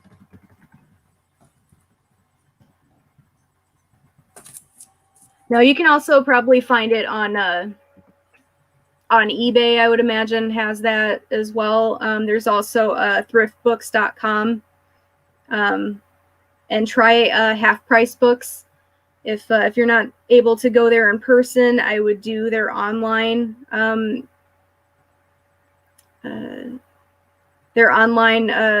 search engine. That's one of my favorite places to go to for graphic novels. As you can see, I'm like a huge supporter of them. Joker, what are you doing?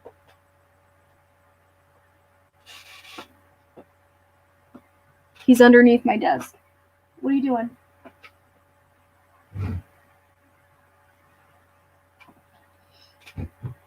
He's being Satan.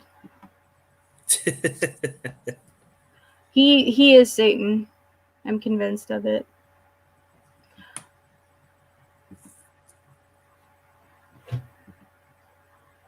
He's making noises.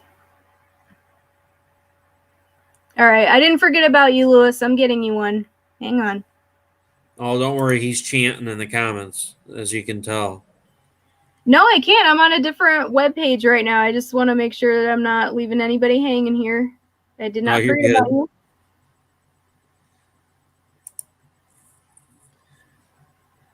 So I know I read one last time that was kind of scary, but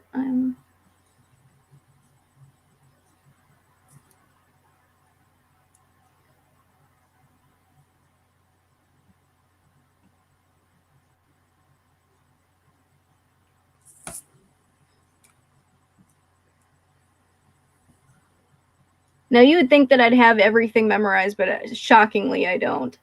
And I don't have my database on here. I don't think so. I'm looking at the ones that have been published so that you guys can refer to them later, and I can post them later. No, I understand. My computer's a mess too, trying to find stuff with the Nanite Titan. I got like rough drafts and final drafts and pre-edits and final edits all everywhere. I got backups on on memory sticks. That's one thing I went overboard with. I backed up to like 3 separate memory sticks just in case. You can never be too safe. I've heard of horror stories of people writing books and not and having a backup, and somehow the backup and the computer got corrupted and they lost like 200 pages of work. That's terrible. I would cry. Big salty tears of sadness.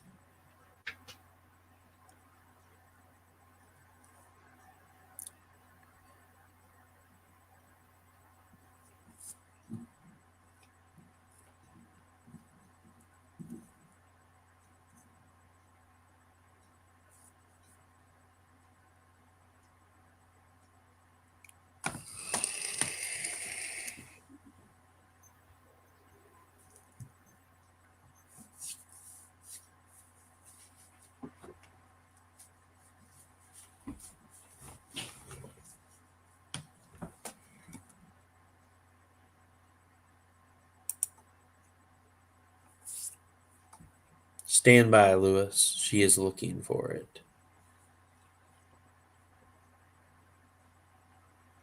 But I'll definitely check out that Pride of Baghdad CB. Yeah, It sounds really good. It's really good.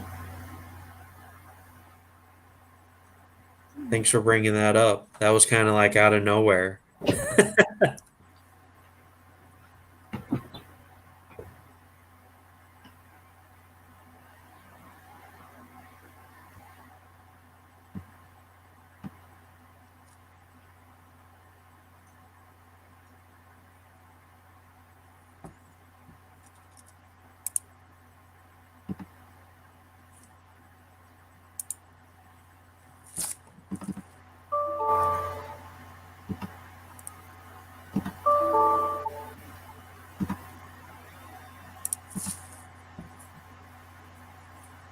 While you're doing that, Note to self, don't ever do this.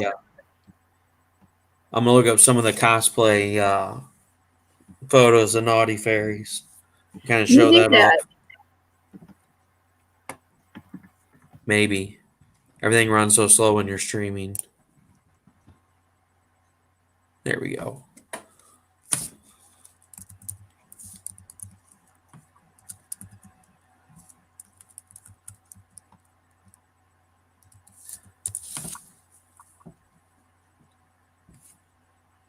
All right, I think I got one. All right. Now, Lewis, when you say creepy, does it need to be a monster?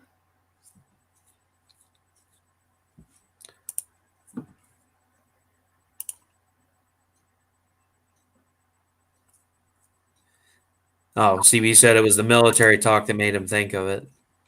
Oh, okay, yeah. Yeah, I totally understand that.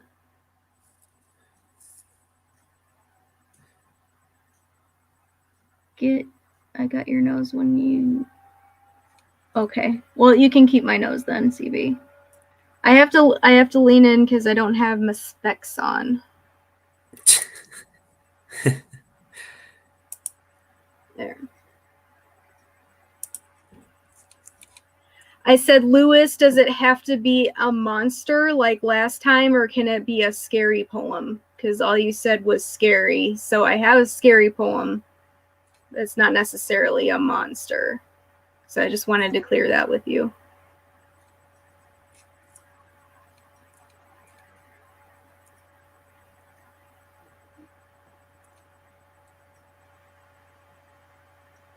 And I apologize for the wait, people. I did find one that I wanted to read. I just want to make sure it's okay with Lewis first. Because it is a creepy poem. At least I think it is. Hopefully.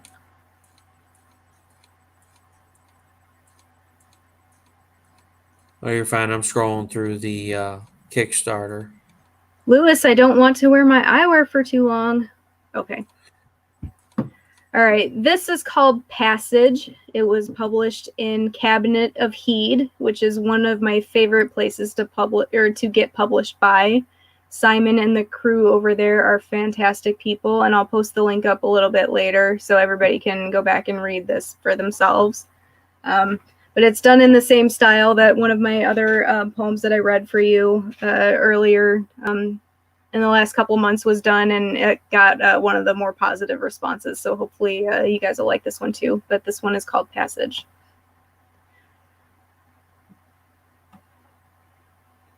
It's a lonely walk through the dark tunnel, all light extinguished. There's no guarantee he'll be waiting for me at the other end. I've left the cold, but it crept in. Keeps trying to attach itself to the cloth I wear. Snags in my hair. Wind picks up and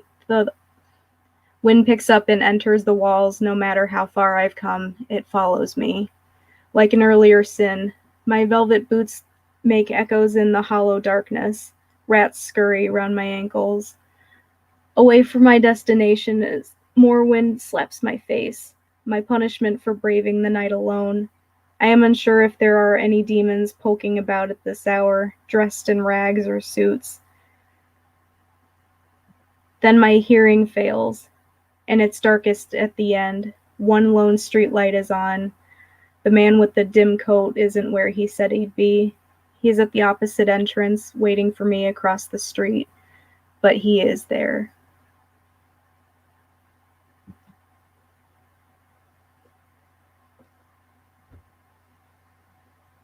Lewis, I hope I scared you.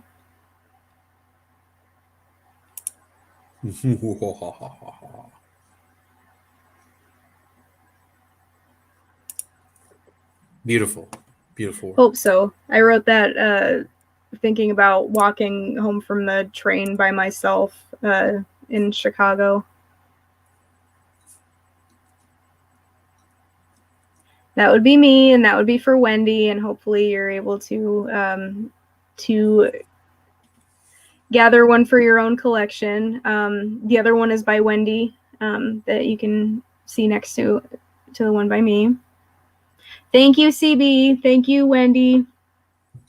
Big time thank you to Wendy. She did both of those.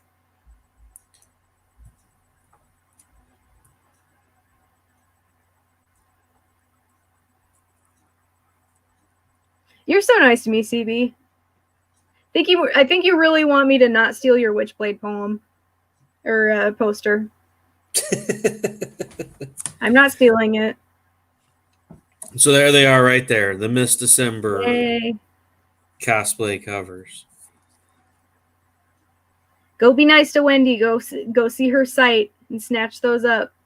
Yeah, definitely check it out. And I will post it again in the comments. If you guys did miss this, you can go to this website right here and go check it out.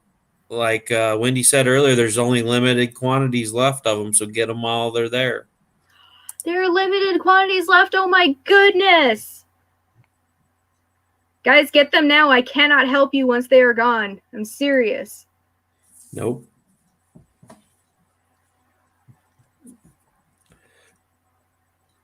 I'm glad that you guys listened, so thank you for that. And I'm glad that those of you who liked it, so yay. My poems are best read, I think, at night. Slowly, by the light of a fire. And brimstone. And brimstone.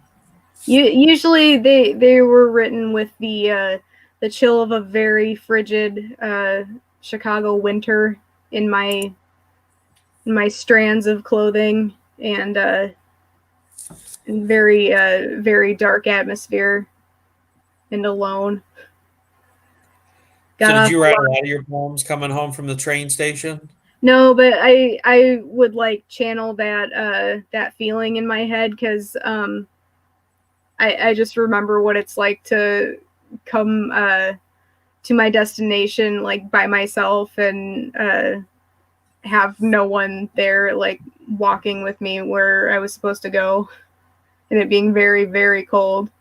Like people that have not been to Chicago and like they don't understand how cold it really gets late at night in the winter time when like people that have been to Minnesota or North Dakota, like that's fine, they get a pass. And sometimes they're like, no, you guys don't know what we're talking about. And it's like, all right, like I'll give you a, like I'll understand that, but like people really need to understand how like it's so cold just late at night and just freezing.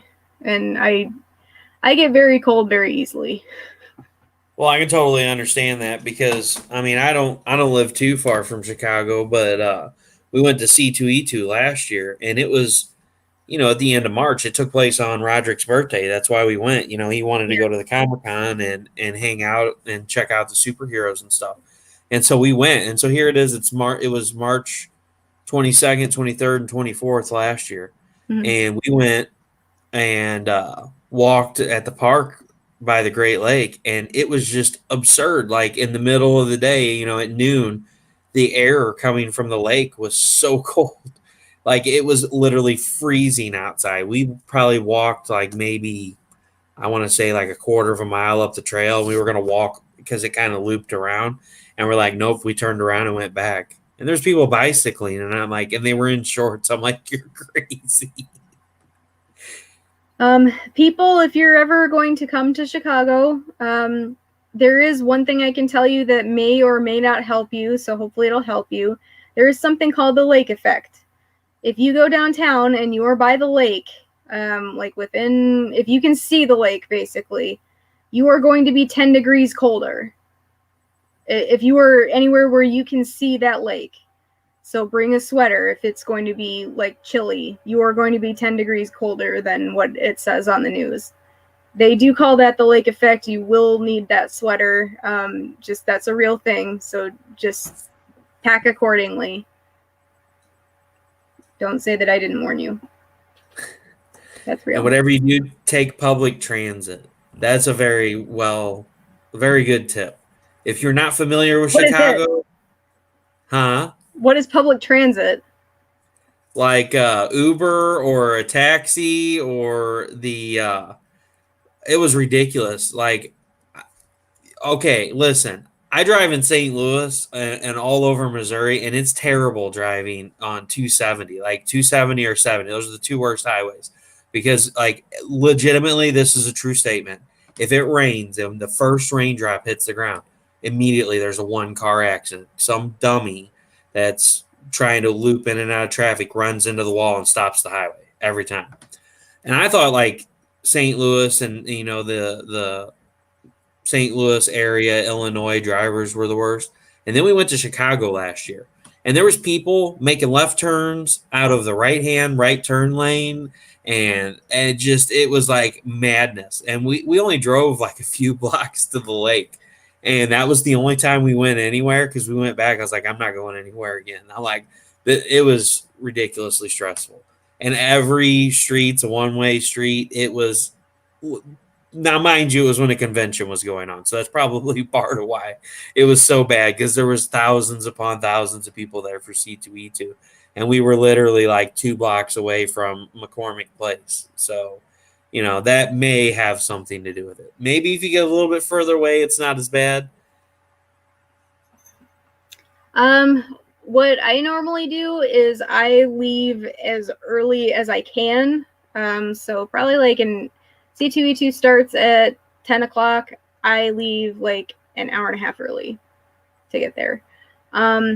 If you can, I recommend the L to get anywhere when it's like weather is bad. Like if let's say it's not C2E2, let's say you're going to like a game or something and you know that traffic is going to be heavy, because the L is going to go above ground. It's not going to go, well, some places it'll go underground, but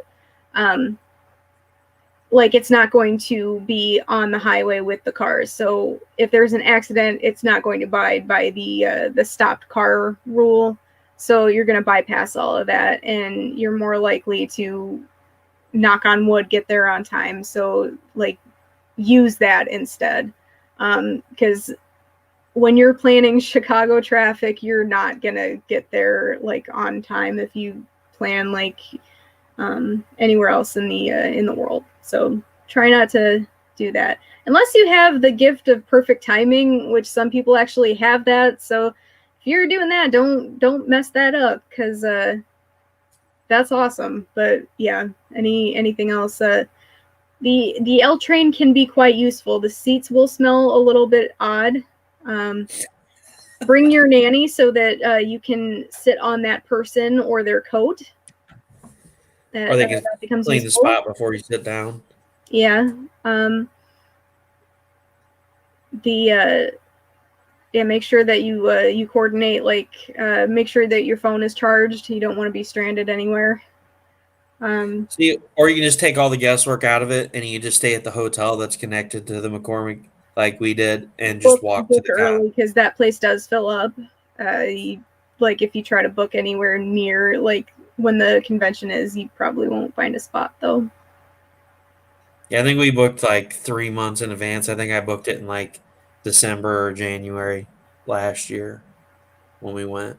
We were going to go this year, but it was like at the end of February. I was like, "There's no way." It was cold as it was in March. There's no way. I don't know why they booked it at the end of February. That's like I saw what the date was. I'm like, you are kidding, right? Like this is Chicago. Nobody, like not even the people that live here want to go at the end of February to this thing. Like that's ridiculous. Well, and the thing that worried me is that's right in the middle of winter. I mean, like in March, at least it's outside of the snow season. But like at the end of February, I'm like, we're gonna plan to go there, and we're gonna get this huge snowstorm and not be able to get there. So I was like, yeah, no, we're not going. And so Chicago weather is unpredictable, though. Like knowing that February, it's like we could have 70-degree weather easily, and we'd have no way of predicting it. Hey, it's no different here in St. Louis. So, like, literally, it'll be 90 degrees one day, and then the next day it's like 35, and you're like, "What the heck happened?" And then the next day it's 82, and you're like, "What is going on here?" Like, and we even have days where it's like in the morning it's like 29, 30 degrees, and then like at 1 o'clock in the afternoon it's 91 degrees outside. So you gotta have to dress accordingly to where you can strip down to like minimal layers whenever it gets to the afternoon time. You got to love the Midwest weather, but I'm definitely glad next year they moved it to the end of March again. So we'll probably, if if cons happen again. It's so sad talking about it because it's like I really want to go again. C2E2 was a blast. We had a lot of fun. We met Ryan Kincaid there, That's when Don I met him. Yay. Ryan's and awesome. Art Balthazar, and then who was the other one? Jamie Tyndall. Yeah, I met him there. Well, I was like my second or third time, I think, saying hi to him there. And I was so He's upset last year. I didn't know that Jesse Witchman was there. yeah, yeah, he was there. He was like, "Oh, I was at C2E2 last year." I was like, "Are you kidding me?" I had no idea. I ended up getting wrapped up in that Scotty Young line that was like 7 hours long. You chose Scotty Young after his lordship, Jesse Witchman. That's your fault. Well, I didn't even know Jesse Witchman was there. I honestly, at That's that also point, your fault. You should coordinate your schedule better. I didn't even know who Jesse Witchman was at that point. Okay, now you just committed blasphemy. Well, I seen his artwork, and I Your actually Majesty, had a I ton have of his no books. idea what he just said or why, but I am in no way affiliated with that statement. I don't agree with it, and I apologize that has come out of his mouth. Hey, that was a year and a half ago. Since then, I have grown my Jesse Witchman collection. You're going to get me in Proportion. trouble. I'm There's not gonna. severe punishment for even being affiliated with you. Actually, I just had one of his covers come in the mail. Hang on one second. Did you? I'm super stoked for the Fathom cover. The Fathom is beautiful. Yes, I'll get Absolutely that too, but you're in so much trouble. You can't even like suck up right now. That's how much trouble you're in. I, on the other hand, have a collection that would put most of you guys to shame, so I'm fairly certain that I'll be okay, at least for right now. But you should be ashamed of yourself, and he's gonna want a 3-page apology from you, Russell. So there's that. Hey, we But need a 3-page apology. We've missed them for the last few months. he doesn't apologize to anybody. Did you know that he's a certified lord now? Did you know that? Oh yeah, I knew that. He sent off for that's a real that thing. land. I don't know why he doesn't put that on his signature now though. Like that's another thing I was gonna ask him about. Like, sir, you're a full on lord and you're still not demanding that people address you as such. So I was just wondering why that was. Anyhow, this came in the mail today. I had to fight pretty hard for it because it's pretty rare. But if you guys are able to, I think that prints might be available, but this is Grim Fairy Tales 83 Retailer Secret Edition. And Jesse did that. And you can see why he demands to be addressed as his lordship. The Fathom, on the other hand, will be available soon. It hasn't come out yet. And this thing is like the most beautiful thing that I have in my home. What? I'm not even going to go there, CB.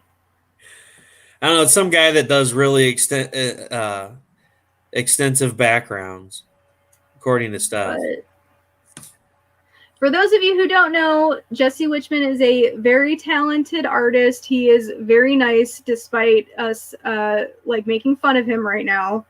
He's a good sport about it. But he is an actual lord. That's a Christmas gift that he did for himself. And I'm not making that up. But he did this Fathom, and it's due out in the autumn. This is a metal. It's available on his website, jessewitchman.com. The comic is not available yet, but the metal is. And he also does have prints available, and he does have the line work print available too, in black and white. But going back to the top cow, it reminds me a lot of some of the Turner Fathom work, and that made me really happy to stare at. And when the light hits that thing, it's gorgeous. So if you do make a purchase, I got the bundle. Huh? I can't wait to get mine. I got the bundle, so I have to wait for the rest of the stuff to come out before I get mine. Yeah, it's so pretty. You just make sure that you have somewhere where it can hit the light because it's nice. Oh, it looks phenomenal. Yeah, if you get like that's my favorite metal that I've ever seen. It's the best one that I've seen. If you guys get a metal, like if you're thinking about getting one, get that one. If that one doesn't do it for you, get one that's done by Jesse and Devon or Ulamas. Those are his colorists. They do some of the best work that you'll see. The metals are usually done by Fairy Metal. We love Jacob. Hi, Jacob. Shout out to Jacob Stem. He's on my Facebook. He just did a really successful Kickstarter. I'm thinking about you. You did Yuli's Vision, and I can't wait to get that. He's a really, really sweet guy, and I can't wait to meet you someday. So hopefully you'll be at C2E2 also. But yeah, just really cool people in the comic book industry. CB, I wish you were there at C2E2 to see, because I would have totally said hi. We love CB also, so make sure that you go over there, show him some love. There's nobody that does Into the Suck. Damn right. There's nobody that does wrestling covers like CB. Like, I get happy whenever I see CB Zane's Mermaids. Like, I see those and I just get this huge smile on my face. Yeah, he does incredible work. And Saturday, I'll show him the commission that he did for me. And Saturday at 3 p.m. is the Comic Unity online convention. Yes. Kickoff. So that'll be CB's new baby for spinoff comics, the Mighty Might. Mighty Might. Yeah, Rob, mine came today too. I got home late and hurried up and ate dinner and jumped on here, so I can't wait tonight to pop that bad boy open and take pictures and share it out. I was like, my wife said that 2 packages showed up today. I was like, what showed up? I was like, is one of them from CB Zane? Because I'm like, everybody's been getting into the suck. She's like, yeah, there was one from CB Zane. I was like, yes. So I'm pretty stoked about that. CB's amazing. If you guys haven't seen them, he did wrestling covers for BDI, and if you do not know how excited I was to find that out, like, you do not even know how big I was smiling, because he did this Scheherazade that was totally kick-ass, and just, I love that cover so much. Just, all right, I'll be right back. So cool. Rob said open it live. I'll go get it. Hold on. Yes, we need an unboxing. It's about time we did an unboxing. Oh, that means I'm in charge. I can probably say the 7 words you're not supposed to say that George Carlin said that I could. Maybe I should do that. I think I should. Anyway, it's time for artist plugging. Nia Rufino's birthday was yesterday, so everybody head over to Nia Rufino and show her some love. She is one of the most talented people that I know. She deserves that fan attention too, because she does these truly kick-ass covers. Make sure that you say hi to her. Who else do we have on here? I met Chris Enot at C2E2. He is a really nice guy. He and his wife just had an adorable set of twin boys. So make sure that you say hi to him. You spell his last name Ehnot. So say hi to Chris Enot. He does some incredible covers, and he's got, I think that he did a couple of them recently. There it is from CB Zane. Oh. Well, you cover your address, Russell. Yeah, I just realized that his was on there too, so that's why I hurried up. We're not going to stalk you. We're going to stalk him. CB, now we know where you live. And everybody else that backed his campaign. There we go. All right, let's pop this bad boy. Let's see.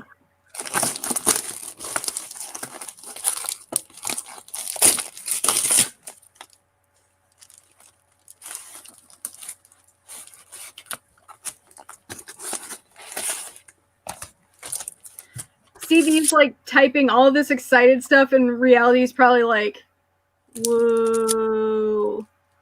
Oh, that looks awesome. I love Morgan's cover. She looked amazing. Hold on. We're going to have to tilt the back up because the light's killing it. Morgan, you look so pretty. Somebody get her on this feed so she can see it. There she is. Oh, that turned out awesome.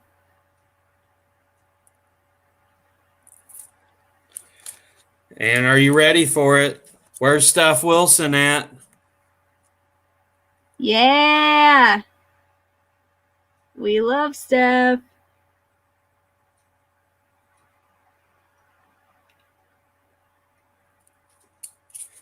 Uh-oh, there's a that Firefly poster. I tried to buy that from her too. Whenever she had that Naughty Fairy sale, I always give them trouble about their stuff in the background. I'm like, hey, how much for the Firefly poster? She's like, that's not for sale. All right, what else did we get here? Into the Suck bracelet. She really did, CB. She looked amazing on that. I think that was the first one that I saw her do. I'm not sure if it's the first one she ever did, but it's the first one I saw her do, and I'm just like, dude, you just killed it. Nice. And there's the stickers. And then we got number 4.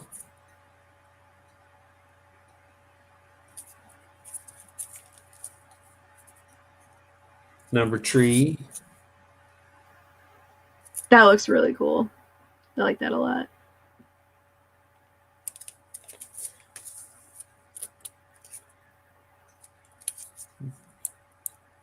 Number 2. And last but not least, numero uno. So cool. Look at that fierce face. Ah. Ah. And there's Squee.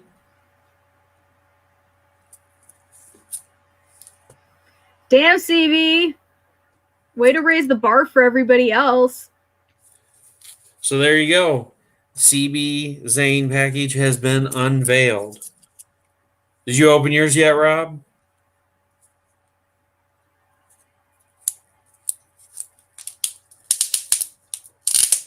Hey, how's it going, Phil?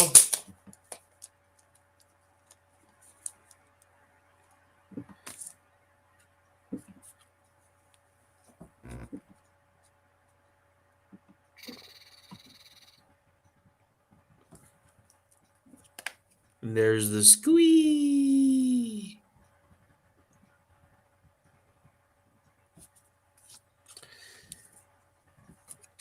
And the Ursula and the, hold on. There we go. And the Squee trading card.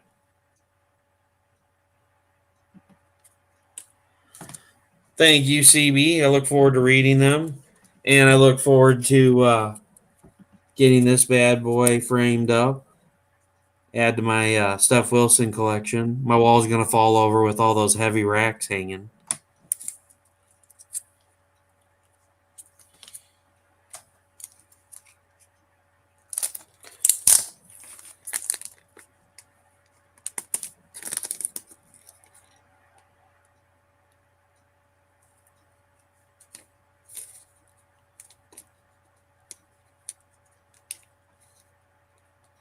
Just don't forget about us when the end of the Suck motion picture is released.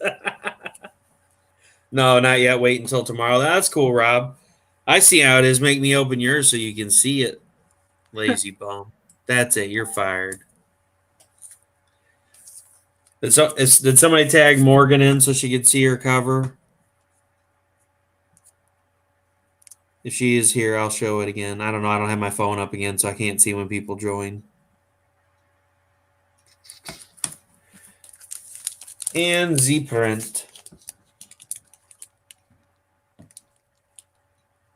Gotta love the lighting. These freaking bags, I tell you.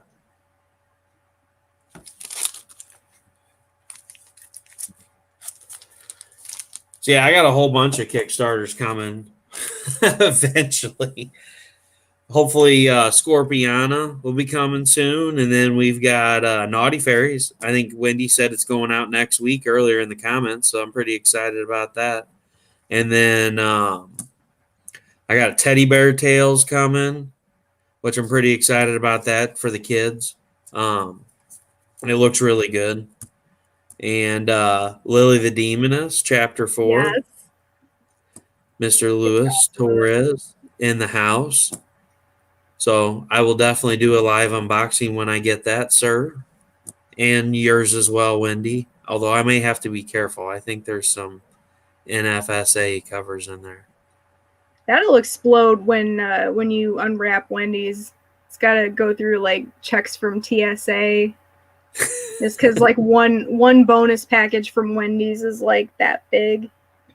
Oh yeah, when my all covers came for the swimsuit edition, my wife is like, "You got a giant package in the mail." I was like, "Oh yeah, it's probably your and my Kickstarter because I got I added on her on as a backer, and I backed from her account. I created a Kickstarter just so I could back another tier from her account. So now she has a Kickstarter that she kickstarts stuff from. So yeah, it was a massive package. Like literally, it covered the entire bed with all the covers because there were so many covers, and then the awesome metal cover, and then Wendy did a Vampirella sketch cover for me, which is absolutely beautiful. We love Vampy, yes. Yes. Oh yeah, that's my main collection, man. I probably have Nice. about 3,000 Vampirella books downstairs. I have a lot of the Warren collection. I even have the super duper duper duper duper duper rare blue foil Vengeance of Vampirella #1 graded. Nice. I got one today. I'm gonna show you what it looks like. Hang on.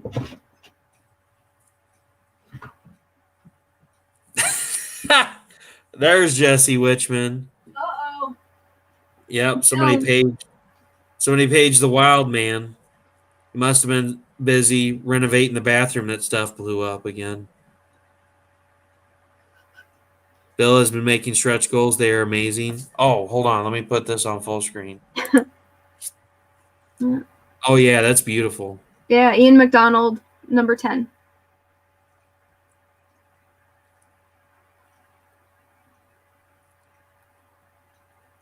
Yeah, I love the Vampy covers.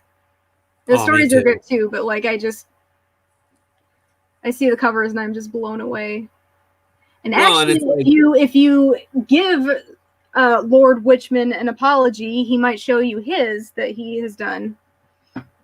It has a special COA too because it's one of his exclusives. Oh, you talking about the #1? Yeah. Yeah, I have 3 of them. Did you apologize to him? For what? For talking mad crap about him. Oh, I didn't talk mad crap about him. Get out of here.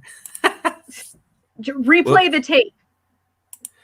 I didn't talk mad crap. I said I just started watching him on AASN last year, and I didn't know who he was up until that point. Now I had some of his covers, but see, but that you gotta. Well, you gotta rewind a little bit. So back in the day when Jesse did his covers, all he did was the little dragon symbol. So like, unless I like the variants, I always collect for the covers of books. I'll buy the regular one to read it, but then I'll get the. There was some serious trash talking. LOL. I don't even think you were here, Rob. Get out of here. Rob, yes, he was. Listen to you, y'all dogpiling. Anyway, well, back they only had the little dragon on it, so I didn't ever open them because I got them for the art, so I wanted to like preserve the book, so I never looked on the inside. I'm like, I don't know who did the cover on this, but it's beautiful. Well, then after meeting Jesse on AASN and watching him for a while, and then I bought some of the books from him from his website, and I got them in, and I was looking at them, I was like, I have a couple of these covers, and then I went and got out some of the Lady Death books that I had, and I'm like, oh wow, that's who did these covers. I'm like, these are freaking awesome. So no, that's the whole thing about why I love, the online thing with getting on and talking with you guys and meeting, people like Jesse when they get on and do the online art is, you get to meet who they are instead of just buying a book and being like, oh, hey, I love this cover. I'll take Russ's copy. Excuse me, I think that belongs to me. What? I have dibs. You got a foil Vampirella, Jesse? Wait a minute. I think your first concern should be to apologize to his lordship before you get anything out of it. Is that what your friendship is reduced to? You should be ashamed of yourself. Shame. Oh, here, we can show off the Ursa books again. Here you go. We got the Morgan Bailey cover. We have the Steph Wilson trifecta. Rob, get out of here. I'll drive to your house and I'll whoop you. And I will steal the Vampirella foil. You can just get out of here. Rob, I can probably get to your house first and ward him off. It's okay. Well, I already. Oh, well. Here, I'm not taking him out again. I get scared with the tape taking stuff out unless I'm like legitimately taking the book out.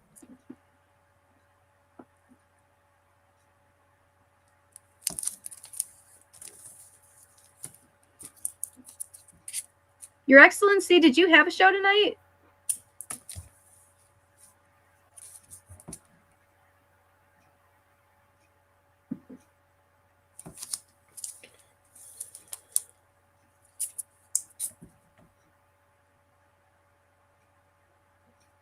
There you go, Scott.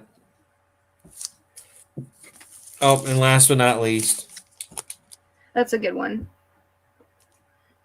Also, did somebody tag Morgan so she can see this? Because it looks awesome. Yeah, Wendy tagged her a while back. Okay. I don't know if she joined in or not. All right. I'm not ashamed to admit that I would use December as a human shield. Jeez, Rob. You probably would, too. January is available for a cover if you want to claim it. Why would you want to use January? Only December is awesome. Thought you would understand that. Well, CB was saying Jesse should do an Into the Suck cover, so I'm guessing that this is his way of saying, well, if you want one, January is a good time to claim one. No, I'm right and you're wrong. Rob, how dare you? How dare you use Miss December as a human shield and hide in the corner? Shame. Because I'm bulletproof, duh.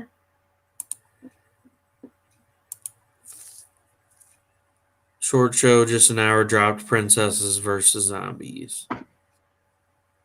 You are killing me. But no, seriously, there was talk about a foil Vampirella. Or are you just pulling my leg? Better be blue foil. Foil. All right, well then I'll go back and watch it for sure. I'm glad to see the. It's not like you're doing anything right now, Russell. You know, priorities and all that.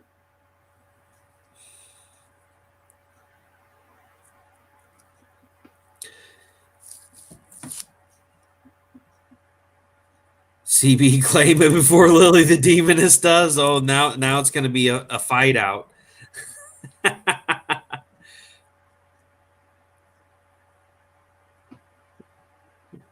Better watch it, CB. Lewis is gunning for your January cover spot.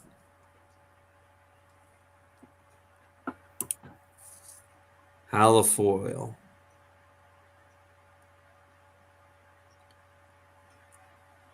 Phenomenal.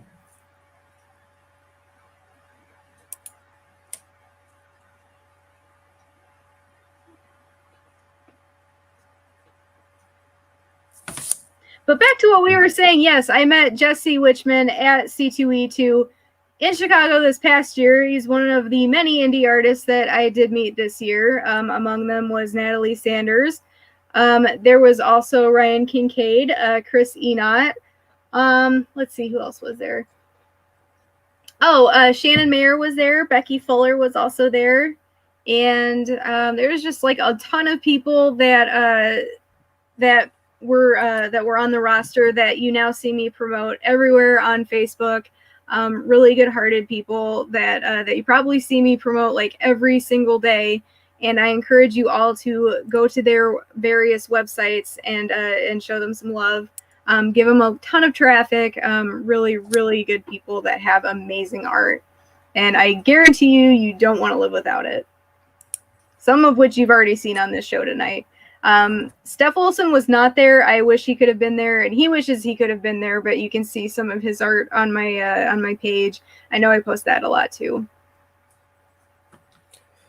And Rob said, "Don't forget I Shannon." didn't forget Shannon. Shannon's on there. Are you kidding me? He was like the best part of that. Like, if you get a chance to meet Shannon, like, do that, because he is just like, him and Becky just are such good souls, and like, I got to give both of them hugs, and it was just awesome. Like, you can tell just by being around them, they are like the sweetest people ever.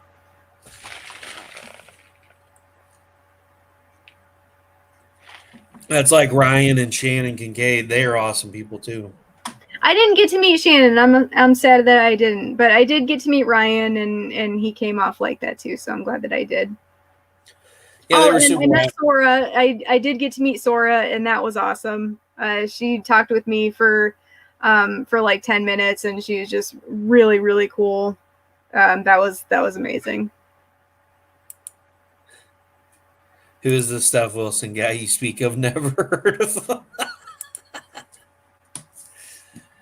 Scott, you're gonna get in trouble with Miss December. No, Scott can't get in trouble with me. He's got 4 of the cutest dogs ever, and they're all named after sweets.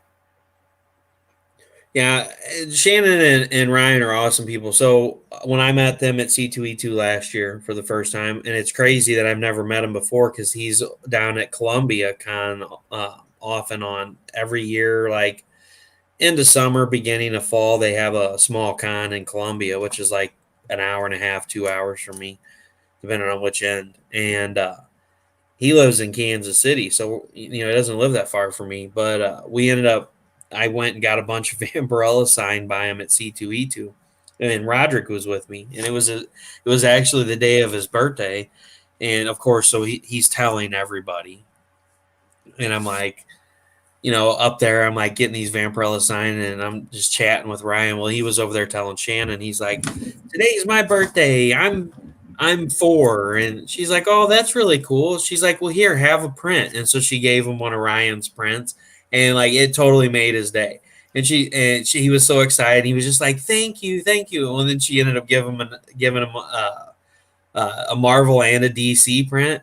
And so the next thing you know, Roderick's over there standing like this, holding them up to Ryan, and Ryan's looking at him, and I'm looking at him. I'm like looking at Ryan, and we're like, I don't know what he wants. I was like, maybe he wants them signed since I'm getting my book signed. And he's like, "Do you want your book signed?" And he's like, "Yeah, please." And he's like, "Of course." So he signed Roderick's prints for him, and oh my gosh, it just totally made his day. I couldn't even touch him.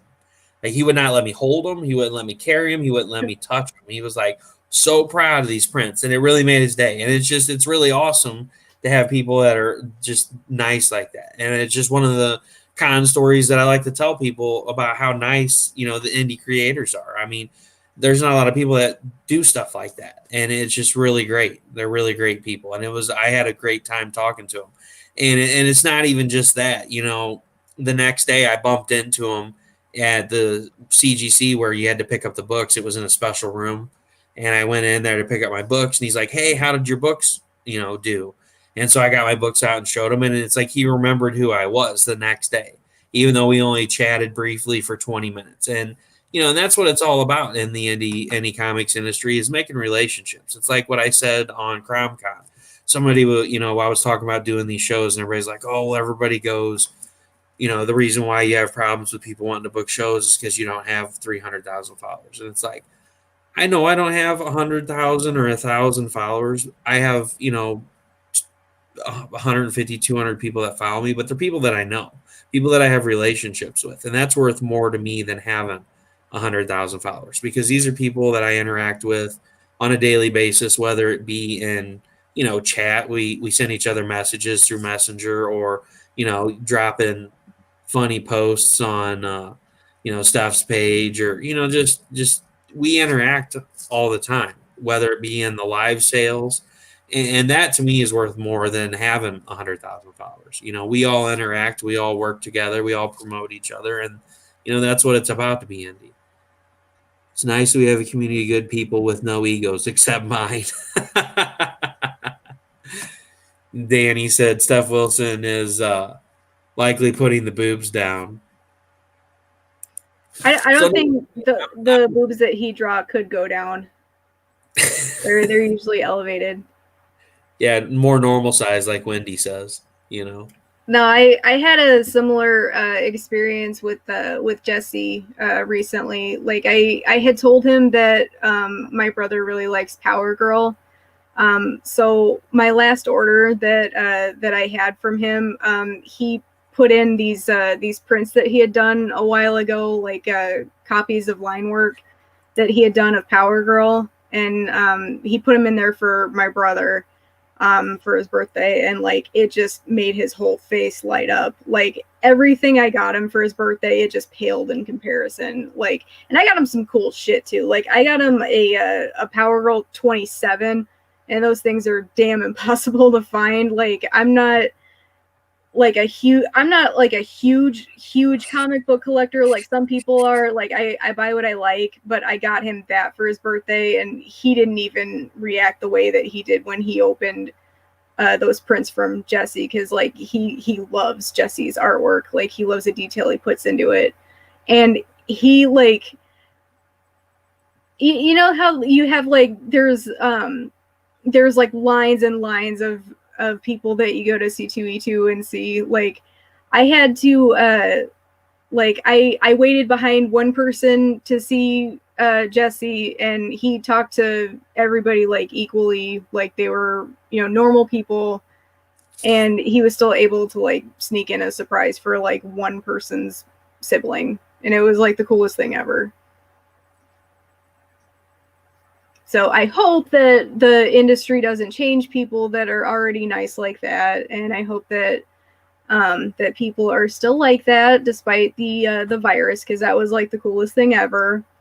And yeah, so my brother didn't really give a shit about the stuff that I gave him, because in comes Jesse with his fucking prints and line work, and just blows him away. And he didn't stop staring at those for like 20 minutes, and he kept going, "Man, this is just so cool. Thanks for writing to him. This is awesome." And I'm like, "Yep, sure. That's yeah." And I'm like, "I'm jealous because I'm not seeing those again. Damn it." Yeah, one of the But yeah, here's a funny that was story. so fucking cool. I thought that was awesome. But don't anybody say anything, because like Jesse has an image to uphold.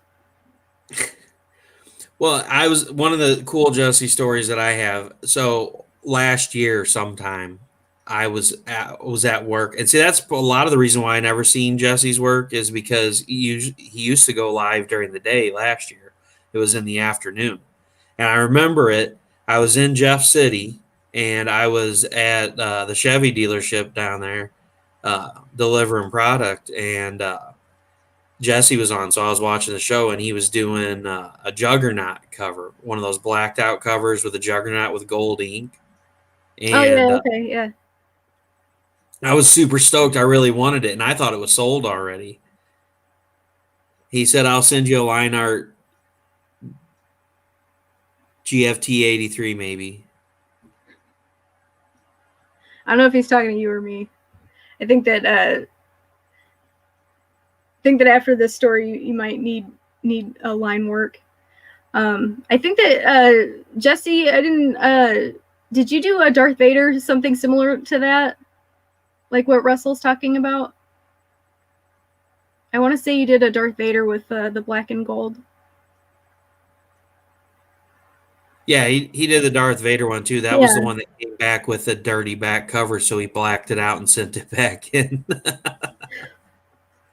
So anyway, so I was like super bummed because like I never seen the cover again, and I thought it sold. Well, then earlier this year, he put it up for the Ben C Foundation for the charity auction, which I can't believe nobody else got in on. So I ended up winning it, and I was so excited to add that to my collection because it's a phenomenal piece. That Juggernaut piece is absolutely beautiful. Oh, the Grimm Fairy Tales '83 that December just purchased. Oh yeah. For those of you that didn't see, majestic. It should have dawned on me since we just showed it. I was telling Rob Rob earlier said, that I like think I'm the only one in here. I was telling Rob earlier like the detail on the suds, like it's unbelievable.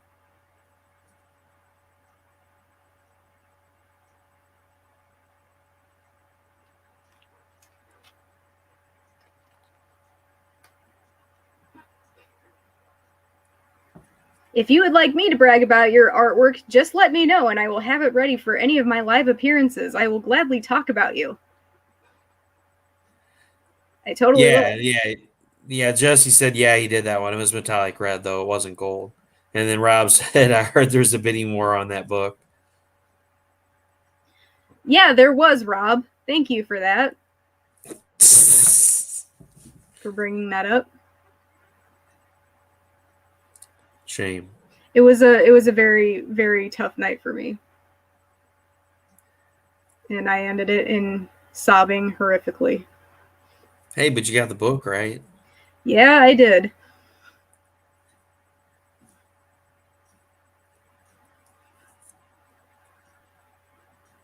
Well, I better wrap it up and call it a night. If you want to tell everybody where they can find your work at and where they can find you at.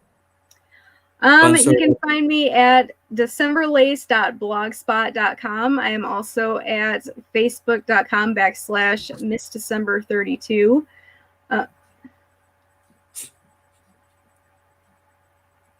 That's great, Jesse.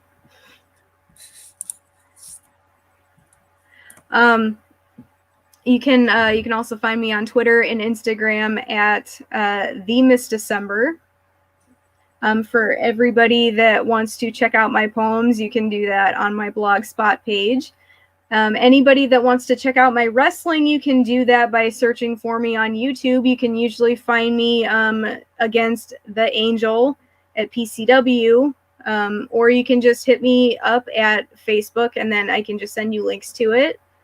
I forget what my official channel name was because I haven't had direct control over it in a long time. Because, like I said, I lost my password and YouTube won't give it back to me. But I would love to give you matches of mine to for your perusal, and I love to entertain during the COVID crisis. So if you want to see more live TV of me, I will make more videos for you, and I want to put a big smile on your face. So just keep watching, and I'll keep posting more live videos for you.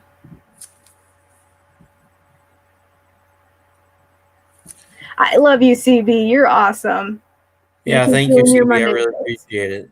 And I thank you for being on tonight, Yeah, Miss thank you for December. I having really me. appreciate Sorry you being about the on. technical stuff. Oh, it's all good. It was still fun chatting. We worked out the bugs, and it turned out to be a great show. And we had a Yeah. lot of thoughtful talk. So if you want to hang out in the green room for a few minutes, and I'll be back in a minute. Yeah. Lewis, you got it. I will send you some matches. Thank you for asking, and thank you for being thoughtful about poems too. You're always really cool with that, so I appreciate it. Thank you for thinking of it. Well, I will send you back. Have a great night, and I will talk to you in a minute. Thank you, and thank you everybody for tuning in.